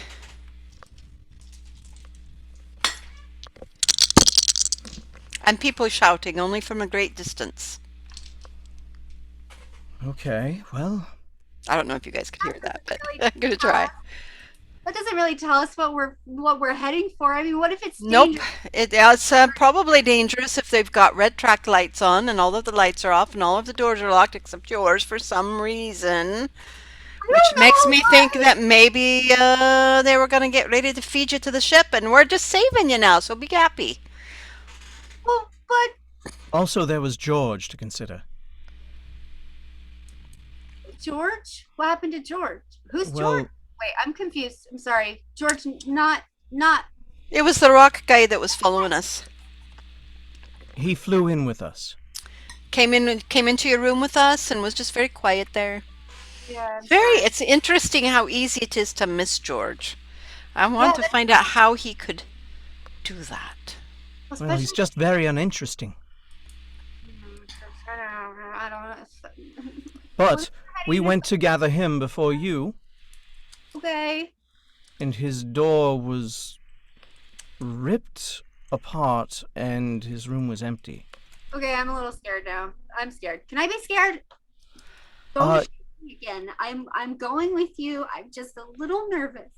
You know what? Fear is good in a situation sometimes. Yeah, that's what I thought. Okay. Fear gets you lost in the dark and eaten by the puntangs, so let's go. Okay. I Where have do we no want idea to what go? she just said, but okay. And we head off down the hall. Okay. Or at least I head off down the hall. Which direction are you guys heading towards? I'm heading towards the sounds that I heard. Yeah. Okay. And I float down. Excellent. The sounds that you heard happen to be back down. You'd recognize this because you guys went there earlier. Down towards where the biomechanics are. Big surprise. I am so surprised. I am very, very surprised, I'm saying to myself as we're walking towards the hallway there. I really would have given anything for it to have been the other direction. Well, my brave friend, you can certainly go back that way. Well, I just feel like the command crew of the ship needs to be alerted, and these idiots don't seem like they want to tell anybody anything. Well, you want to alert people? I can do that. Can Both you? of us or just him? Both of you. What's Alright. that? Perception. Perception? All right, mine would be a whole whopping 13. Natural 20. Nice. 26. Like me last time. Mine was a 13. Regardless of what's happening, I'm going to take one of the little alarm things Mhm. and ask whatever's happening that I'm not paying attention to. I trigger it and set off an alarm. Whip, whip, whip, whip, whip, whip. Loud noise. But before she did that, Mm-hmm. Calidor, you heard what sounded like very heavy footsteps coming towards you very quickly. Something's coming. And Oh, that shit! I'm out of here. And Sarah turns and she goes and she is gone. But you're not sure if she's just hiding or if she left because she disappeared very quickly. well, that tracks. All right. Whoop, whoop, whoop, whoop, whoop, whoop, whoop, whoop. And I'm looking the direction the footsteps are coming from. Okay, and I I am. am ready. To go straight towards where you guys heard the original noises, Mm-hmm. straight down the main hallway. The footsteps are coming from a hallway that veers off towards the towards the security section where they keep all of their weapons and their supplies for that. All right. Okay. I keep moving Okay. down the hallway towards the mechanics area Yep. with Me too. my screeching alarm. Whoop, whoop, whoop. Do any other people come out of their rooms or anything? Because it's supposed to be night, right? Or the ship night, whatever that is. And now there's this big loud alarm. No, not yet. Nobody's responding. As the sound is going on and as it continues, you start to hear people banging on the doors from the Okay, where they were locked in. Okay. Alrighty. Heading towards that door. Yep. All right. As you get to you're so close to that door. As you get to there is suddenly, sorry, one moment. You hear a very loud clang behind you. Okay.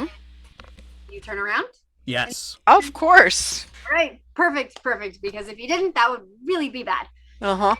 You. I'm pretty sure that Calidor will guard me from behind. I'll try. Behind you, there is a creature you've never seen before. Because it looks like one you have seen. Okay. But twisted. Okay. This is, do you guys really look at it? Of course. Yeah. All right. So, if you really look at it, roll me a perception check real quick for this because I don't want to describe it first. 13. 14. I'm short, so I see its, knees. All right. It looks a lot like the headmaster of the academy. Oh. And twisted and angry. Big and twisted and angry. Okay, well, when he was saying that he didn't want us to embarrass him, I guess he really meant it. And he sees you and he takes his arm that is now like really tall and he goes to swing and his hands are clawed now. Okay. All right, because I was going to say that we heard him coming, or Calidor, so at least Yeah. Calidor's not surprised. No, not a surprise round. I fire. My initiative is a whole whopping 7. Initiative.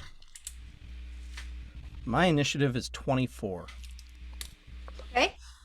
So what we have here is the Alpha and the Omega.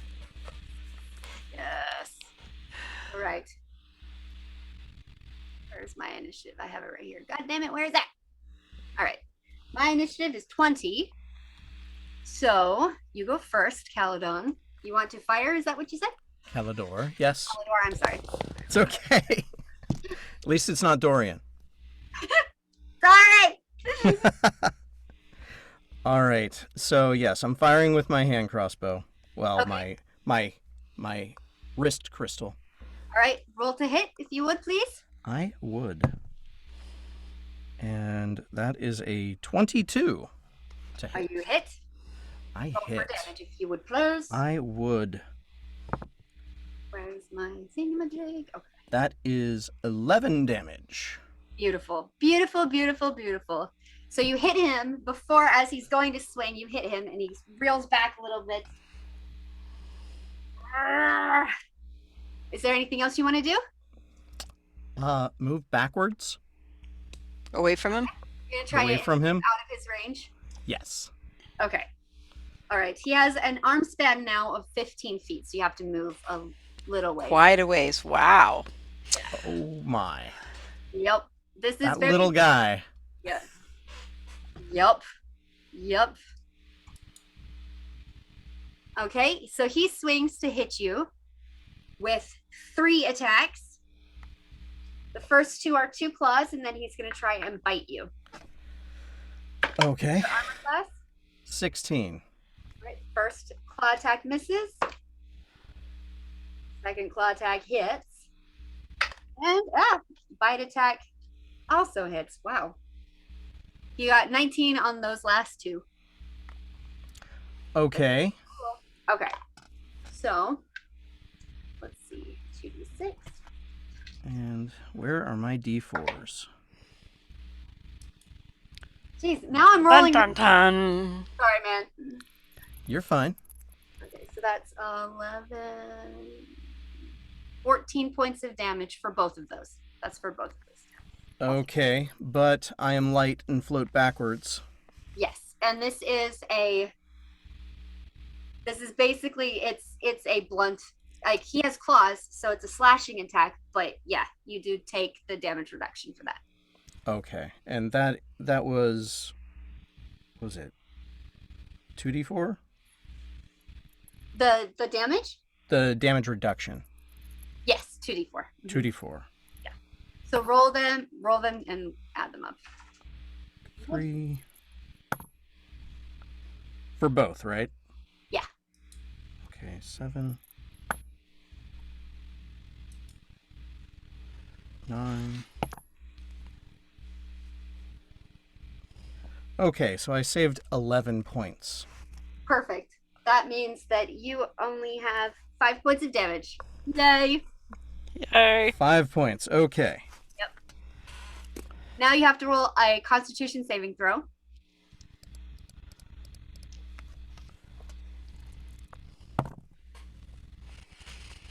And that's a 17. Okay, you saved. Okay. Thank God. Okay. All right. All right, now is it still dark out here? Yes. Okay. Just the red light, and that's it. All right. Your turn, bangers and mash. Okay, so because the creature went before me, right? Hmm. All right, and it swung at my friend here And and it's hit him. foaming at the mouth, and he looks like periodically twists its head and shakes his Like something's a sonic. You know, because there was that sonic thing earlier when I heard it. I wonder if something like that's affecting him. I am going to cast a spell on him that's part of my Sverfneblin magic. Yeah, so once again, this is not the sphere, this is the gun, and I will point it at him, and then I will fire, and he will be affected by blindness and deafness. Okay. To blind or deafen, I'm going to deafen him. All right. Is that a He has to saving? make it's a Constitution saving throw. With a DC of 17. All right. Because I get some bonuses for that being a Xerxes. Yes. He has advantage on saving throws against spells and other magical effects. So do I. Yes. Right? Great. Great stuff. All right. But he makes his saving throw. Okay, damn. He does. All right, but did it seem to... He's shaking his head like something's... The sound is getting to him or something. Yeah. Or you're he's not just sure, insane. right? All right, I don't want to kill my headmaster, but Scratching. I also don't want to be killed by my headmaster. All right, I will move...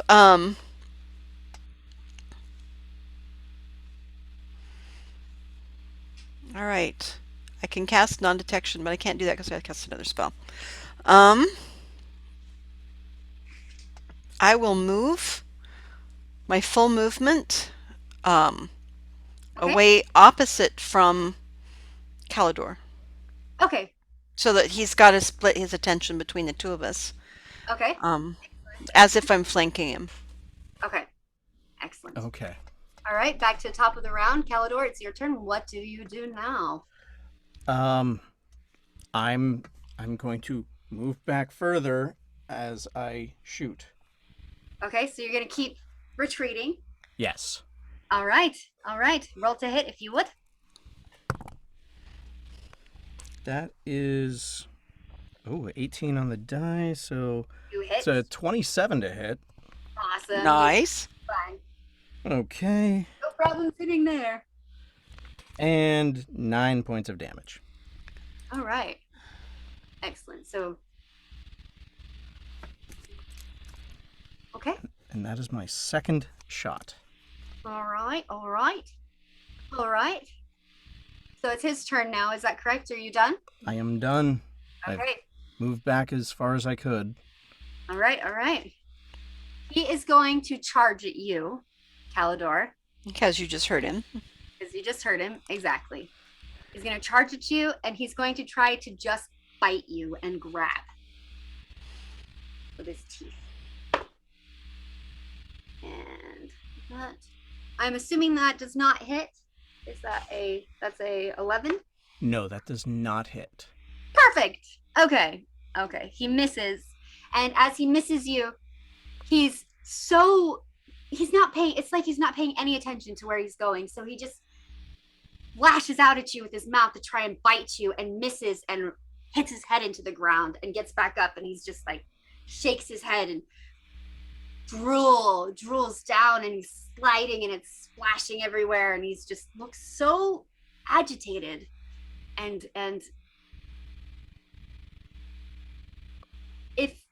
will you roll, actually, since you're closest to him right now, roll a perception check for me, please. Okay. Oof. 11. Okay, yeah, you just see the drool and you hear the noises that he's making, and you're trying to stay out of his range as he's flailing around. You don't see anything else. Okay. Ah. All right, your turn, Bangers and Mash. What do you do? Okay, I'm back behind him. And I call out, Calidor, I'm sorry. I am not meant to be a gentle soul. And reach out and point my little gun.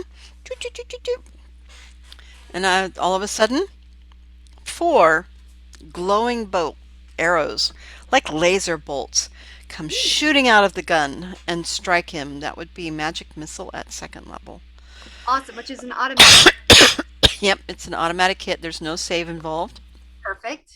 Okay. So, excuse me, geez. That would be 4d4 damage plus 4.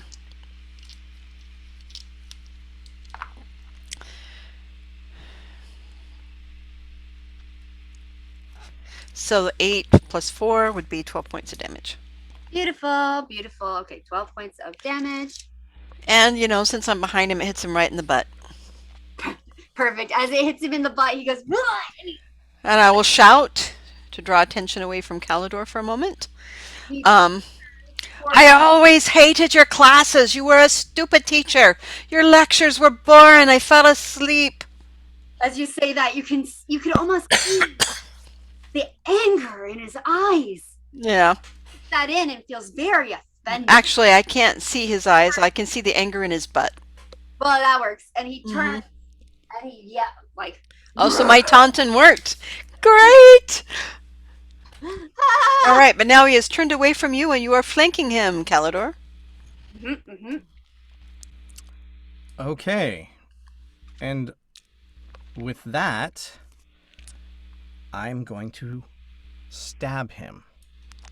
All right. Rapier. With your rapier, you pull out your beautiful family heirloom that's a symbol of your being only second best ever, and you stab him with it in the back. Symbol of only being second best ever. That's nice. Oh, yeah, it's the number 2 sword. Yep, exactly.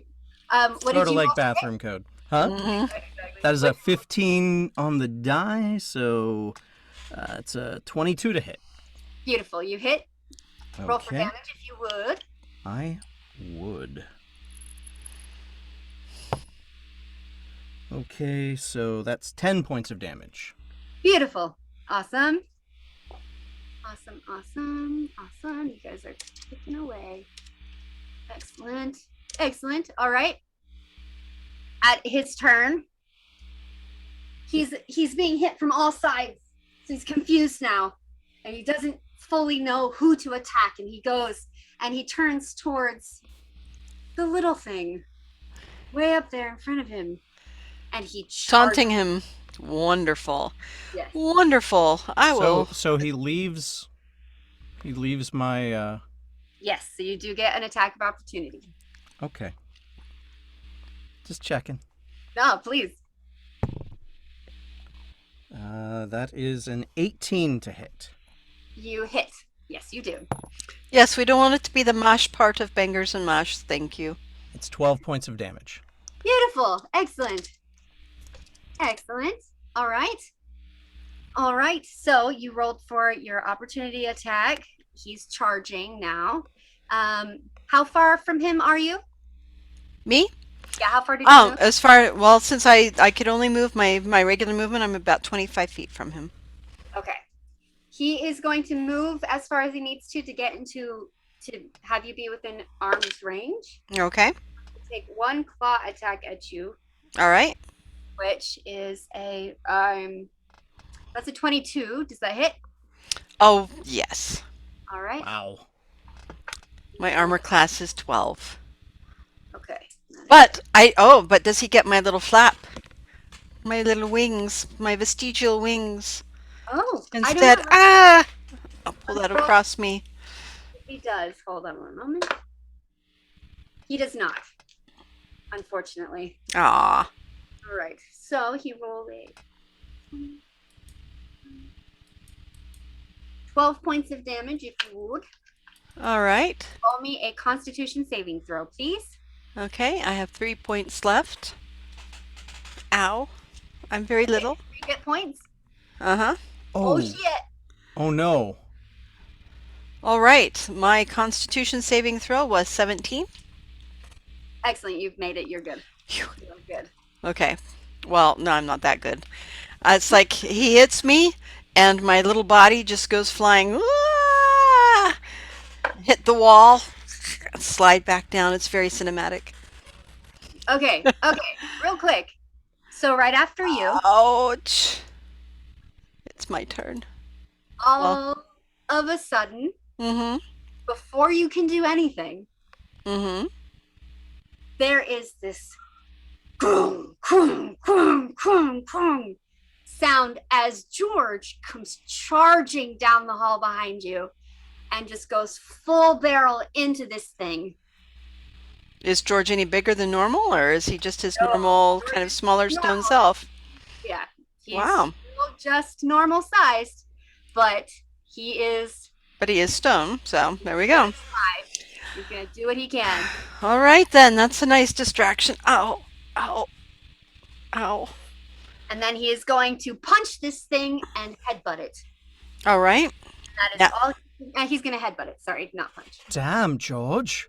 Yeah, that's nice.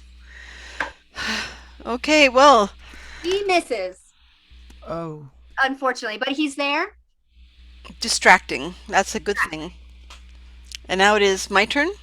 Now it is your turn. Yes. Okay. And Sorry. that thing is still 15 feet away from me, right? Yes. So if I move away from it, will it get an attack of opportunity while it's distracted?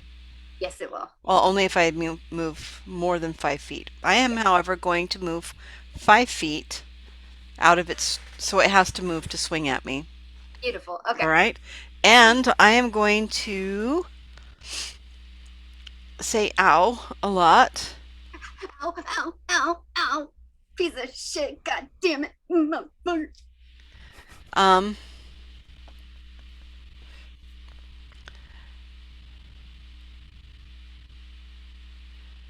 and I'm going to shoot it with...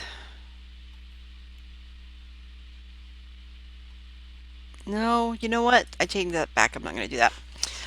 All right.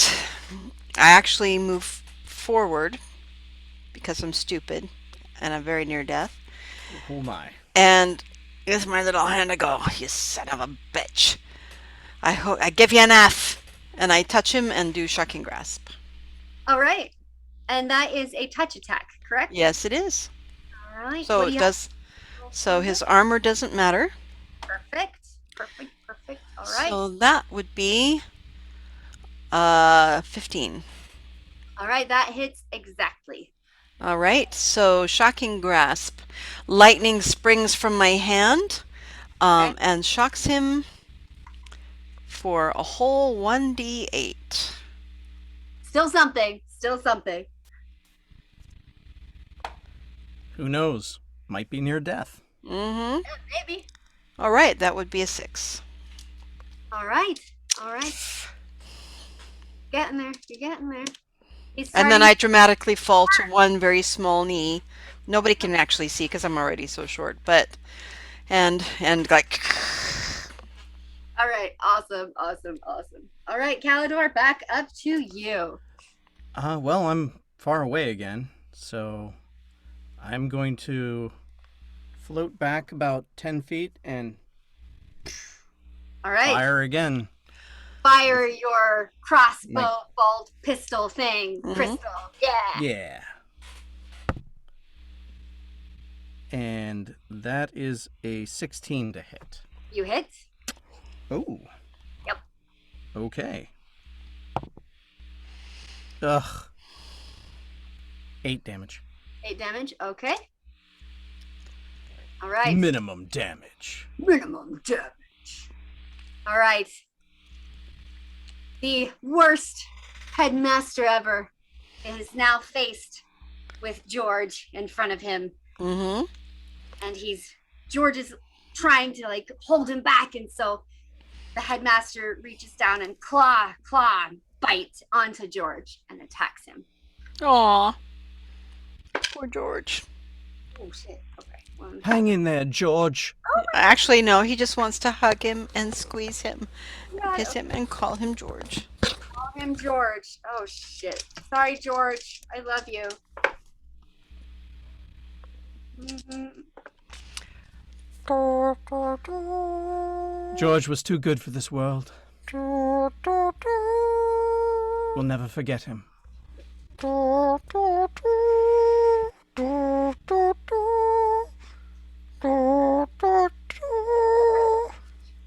I loved you. You're not quite dead, though. You are not quite dead. Okay. So, George, as you see the creature dig in and bite. You see pieces of George's crystal, that is his body, get cracked off, and it's just, you can tell that he's starting to hurt really bad. But even though he's hurting, he doesn't let up. And now it is George's turn. And George is going to try to grapple this creature. One of the dogs is very worried about what it hears going on outside the door. George. Poor George. Poor George. Oh, hold on. Do you do it, George? I'll make a necklace out of you, George. Exactly, We'll please. remember you forever. They'll sing tales of your valor. So you guys see George go, and he takes his rock arms and he tries to wrap them around this creature's arms to keep him from being able to move towards either one of you. And it's like they're on equal ground almost. He's grabbing him, and the creature is moving, and it's very clear. Clash of the Titans. Exactly, that they are struggling hard against each other, and that George is holding on by this much. All right, Bangers, it's your turn. What do you do? All right. 'Tis my last spell I can do of this level today, till I rest. Okay, I step another 5 feet back, because I was Okay. right next to the thing, Mhm. and I pull my little ball out, and I go like this, and it delivers to my hand what looks like a snowball. Okay. And I say, "Bonsai!" And I throw it. And suddenly a flurry of snowballs rages out to strike both he and George. But magically, because I'm good at creating damage, the balls all just kind of magically go around George. And they only strike at the headmaster. Excellent. He must make a dexterity saving throw. Okay. DC 16 while he is being held We by have George. this would be a, yeah, okay.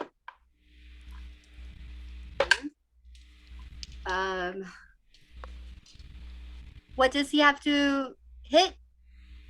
DC 16 or a dexterity save. Dexterity. While he's grappled, he should have disadvantage. He did have disadvantage, and he got them both just fine. Okay. He made him? Yeah, he rolled a 16 and then a 17. Okay. God damn. Alrighty. Well, there's snowballs that go flying around his head. It's, we could start singing Christmas carols. Okay. Okay. All right. Back to top of the round. All right. I'm going to fire off another bolt. Do it. Do it, do it, do it, do it. Oh, and that is... that's 16 again. Okay, excellent. And that is... Yes. 13 damage. Beautiful, beautiful. 13 damage. Nice. Okay, sweet. You guys, he's starting to look really, really bad. I'm Like so sorry. As his blue blood is starting to drip from where you've been hitting him. And just weirdly, he started to have blue blood dripping from his ears and his eyes. From the weird whatever's going on in his brain. Yeah. Oh! Oh? At the end of my turn, Okay. I will shout, Calidor! Try the dust! Throw it on the teacher!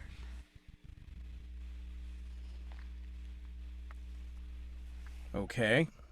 As you do that, can you you should have another action, shouldn't you? My move action, yeah. No, I mean Oh, Paladin. me. Oh, yes.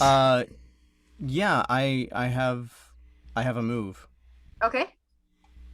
Oh wait, no, I moved. I moved back 10 feet. Damn it. Okay. Yeah, I did. Okay. Nope, I don't have anything. All right. It is the jerk face teacher's turn. He's going to try, because his arms are pinned, so he's going to bite at George. And thank God he fucking misses somehow. It's like the blood dripping from his face and his eyes is making, so he's having a really hard time just focusing on what he's aiming for. He's struggling. All right, now it is George's turn. Okay. George is Get going. him, George. One second. We believe in you, George. We do. Sir George, fighting the dragon. All I'm right. pretty sure the teacher was called that at some point in its time. George, since he Diced has him Thespians. in his arms, he's got to roll another grapple check to see if he holds him still. Okay. He rolled a natural 20. Poor George. So nice. No, Oh. George. George is holding on. He seems to have gotten his grip, and he squeezes. And let's see. Let's see. Yay, that does. And that's that plus that, which means, all right. You see George start to squeeze the guy, and you can hear the bones in his arms start to snap as they're being squeezed into his body. Ugh. Points of damage. Yay. Yes. How's that for higher education? Right. We don't need no stinking wait, what? No stinking education. All right. Do we call this detention? Oh, it's my turn? And your turn again. George just went. All right. So does the teacher look like he's near to death? No, he looks pretty beaten up. Like his eyes, he's starting to get a little more reckless, I would say. Okay, but he's not like, this is not. All right. I'm coming for the dust. And I use my move action to run through to Calidor. Are you going to be passing through? Nope. Perfect. If I can get around him, I will do that. I will slide into him with my hand out. Give me the dust. Here. Grab the dust and turn and take a handful of it and just throw it on the teacher, trying to get it in its face. All right. All right. Roll to hit if you would. Roll a ranged attack, right? Because you're Yep. talking. Mm-hmm. Okay. So that would be Yeah. 16. Okay. That hits. That hits. Okay. And you do not know what it's going to do, but I do not, but I was a very good student. I was also a very bad student, but I was a very good student. Yes, yes, you are. And I gotta roll a thing for this guy. Let's see. Okay. All right. Well, okay. Well, that might help. You do that. Your aim is just really good, and because it helps that he's so big, right? Mm-hmm. That the dust goes on his face and in his nose and his mouth, and you see him. Yeah, he can't move very much, so he's like, and he starts to just freak a little bit, and you see the blood coming from his eyes and his ears and his mouth and his nose starts to come faster. Oh. Starts to look a lot worse than he did before. All right. So it's a drug that makes your brain explode. That's good to know. Unfortunately, you did get more on George. So Yes. No. Well, and George already took some, so George is already a little high. Yep, and he failed that. Poor So George. George is not down yet. Not down yet. But you can see that George, there's something his arms are starting to black just a little. Mm-hmm. And his crystal color is starting to turn a little dull, Okay. a little less shiny. Well, because he's hurt. Mm-hmm. Yeah, that's why I was hoping this drug would stop this fight much more quickly so that George could survive. Maybe it will. Maybe it will. All right, and we are back to the top of the round now. Mm-hmm. I'm just gonna shoot the guy again. All right, do it. Do it. 9 plus. You're so close, This would have been 9, so sad if 18. he was our favorite teacher. right? 18 to hit, so All right, you hit. Yep. 9 damage. Beautiful. Okay. He is starting to look really bad. He's. You think that he might be so close. All right. It is his So the turn. question is, have you ever killed something before, Calidor? I imagine I've gone hunting with my family. So yes, but not a person. I Yeah. don't think he's ever killed a person. Yeah. Okay. So, with a mighty heave, this creature breaks the grasp of George. Poor George. Steps back, and as he flails around, you can tell he's not even aiming anymore. And he flails for George, and he flails for whomever he can reach. Either one of you within 15 feet of him. I am not.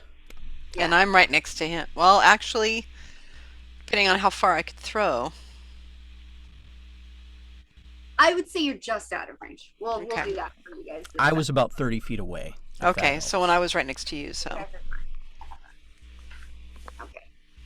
All right. You notice that he hits George with one claw pretty solidly. And does. Come on, George. So close. George is there, and you can tell he collapses to one knee. He's got pieces of crystal missing. He looks so damaged. There's this big crack right here. And he falls to one knee, but he refuses to go down. He is at 1 hit point. Oh, I shout, "Somebody get a doctor!" No! And I'm surprised nobody else has come. I guess they're all locked in their rooms. Maybe. Or they're hiding because they're smart. Maybe. got a +4 medicine. Right. Uh, Now it is George's turn, and he drags himself to his feet, and with all of his last remaining strength, punches one more time. Dun dun dun. The Titans are at their end. Which one? Which one will last longer? Maybe. Sorry, hold on. Okay, please, because that would be amazing.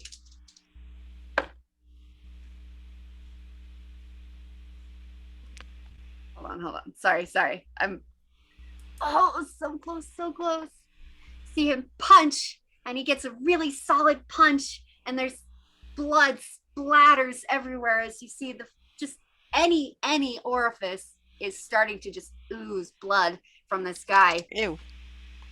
Oh man, and he stumbles backwards and he wobbles a little bit, but he's still up. God damn it, that was so close. You guys don't understand how close that was. I do understand how close that was. Pretty damn close. Okay, and it is Banger's turn, is that correct? That is correct. Yep. All right. Finish it off. I get as close as I can because I'm mad. I'm mad because he's hurt my friend George. All right, and I take the thing, my little gun, this bright little light, and I'm like, you were never my favorite teacher. And I shoot him with a magic missile. As you do that, 3 bolts when you come as out. soon as you say you are not my favorite teacher, Not only not, you're never my favorite teacher. never, he turns to you and he releases that roar. And how do you picture finishing this? Well, depending on how close I could get to him, I want to be right at him and put it right to him. But I'm very short, so it's probably more like this. So You you can know, look so down. that I made to try and just go with the magic missile. Excellent. All right, so you strike him with the magic missile and it hits him dead in the forehead, and he falls backwards and his arms just go like this, and he flops onto the ground, and there's blood that splatters from his head out behind him, his blue blood. Mm-hmm. And it's like that last moment when you watch his breath leave his body. Realize this is the first time you guys have killed anyone, and you knew this person. You didn't like them, but you knew them. Mm-hmm. And you watch as he releases that last breath, and he's dead. Well, I guess we're soldiers now. I immediately go over to George.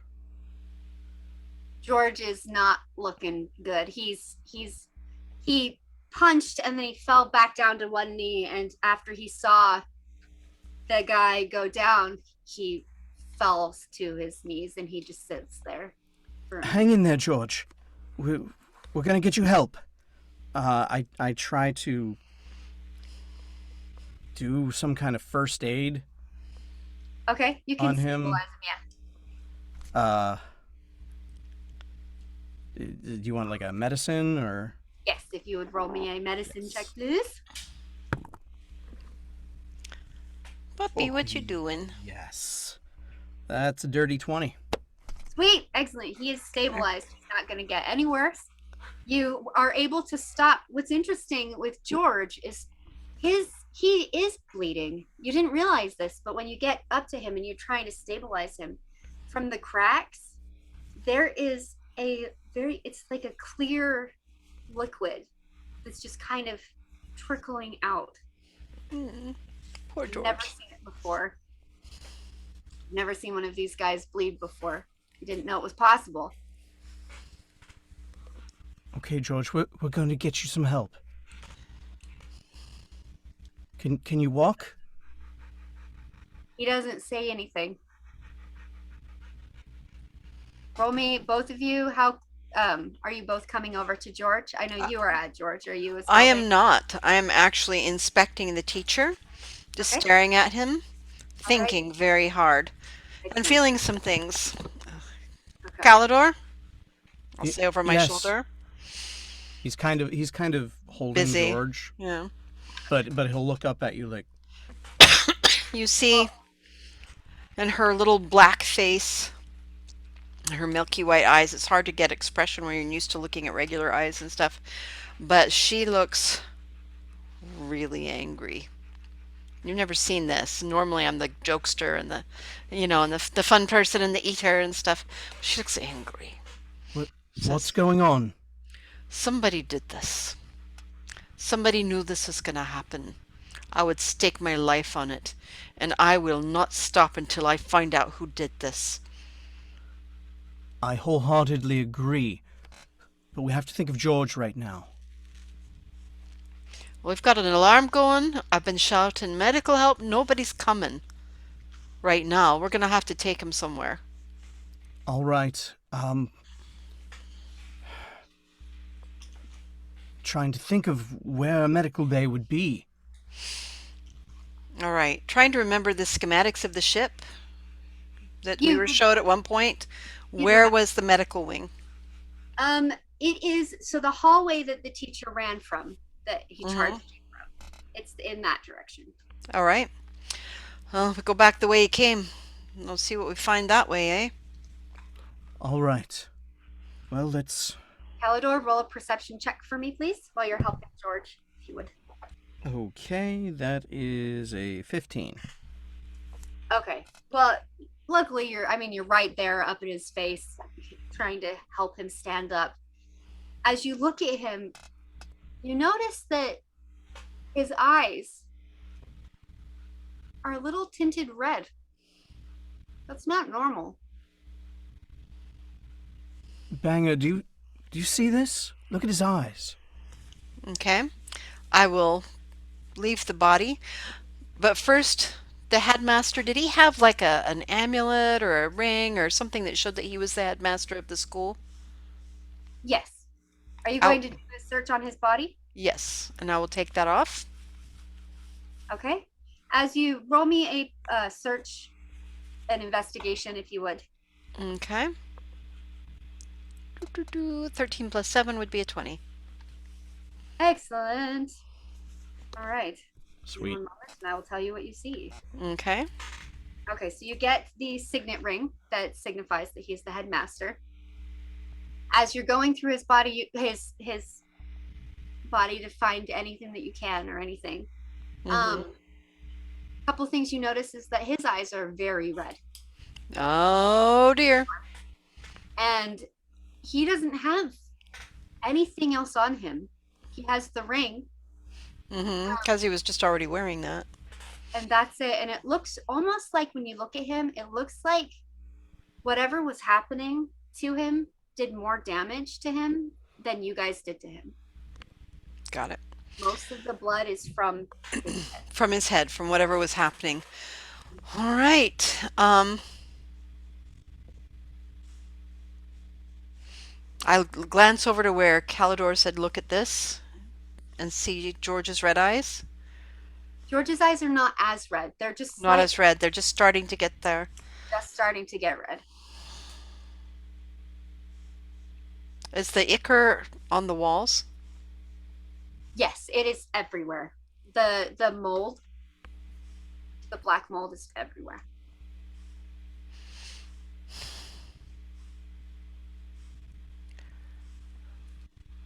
My strength is very low. I'm going to see if I can pull the headmaster's body at all. No, With as small as I am? Okay. it's so heavy. You can roll if you roll a natural 20, which you could do. You could probably like inch it, but I try it. I rolled a 2. No, I no. don't. Um,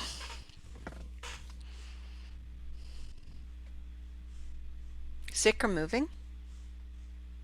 Is the ichor The moving? mold. Yeah, the mold. The black mold.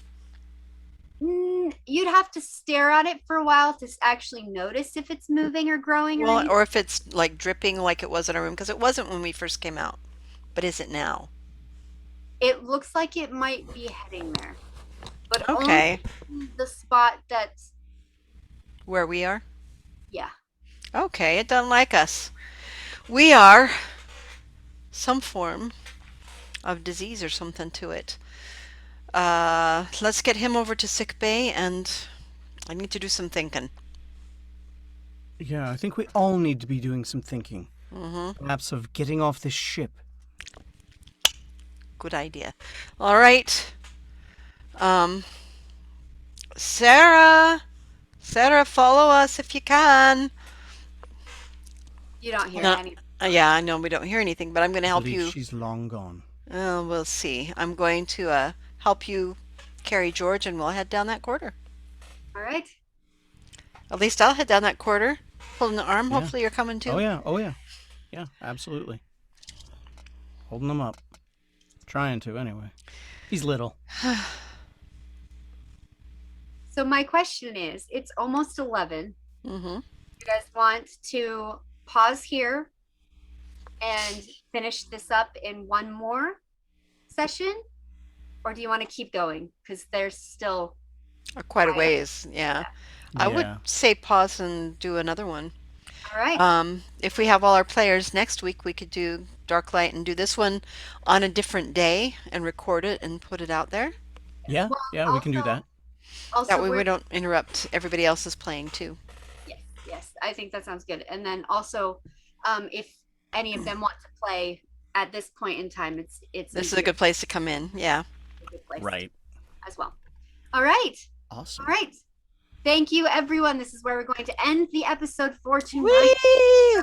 Thank you, everyone who joined us. I hope you were entertained and you had a good time. Yay. Thank you. Yay! This is my first time DMing, and I am very, I feel honored and I feel very And I good. haven't had a chance to play in like Wonderful. 7-8 years, so this felt really nice. Thank you so very much, Shauna, for letting me play. You're We're welcome. all gonna die. Yes, it'll be so fun. For George. I have a death song all worked out for when that moment happens. Oh my God. Okay, A I'm dirge. excited. I don't want to hear it, but I do want to hear It's it. a very off-color dirge, but it'll be great. All right. Good Fine with that. Bye, everybody. Bye.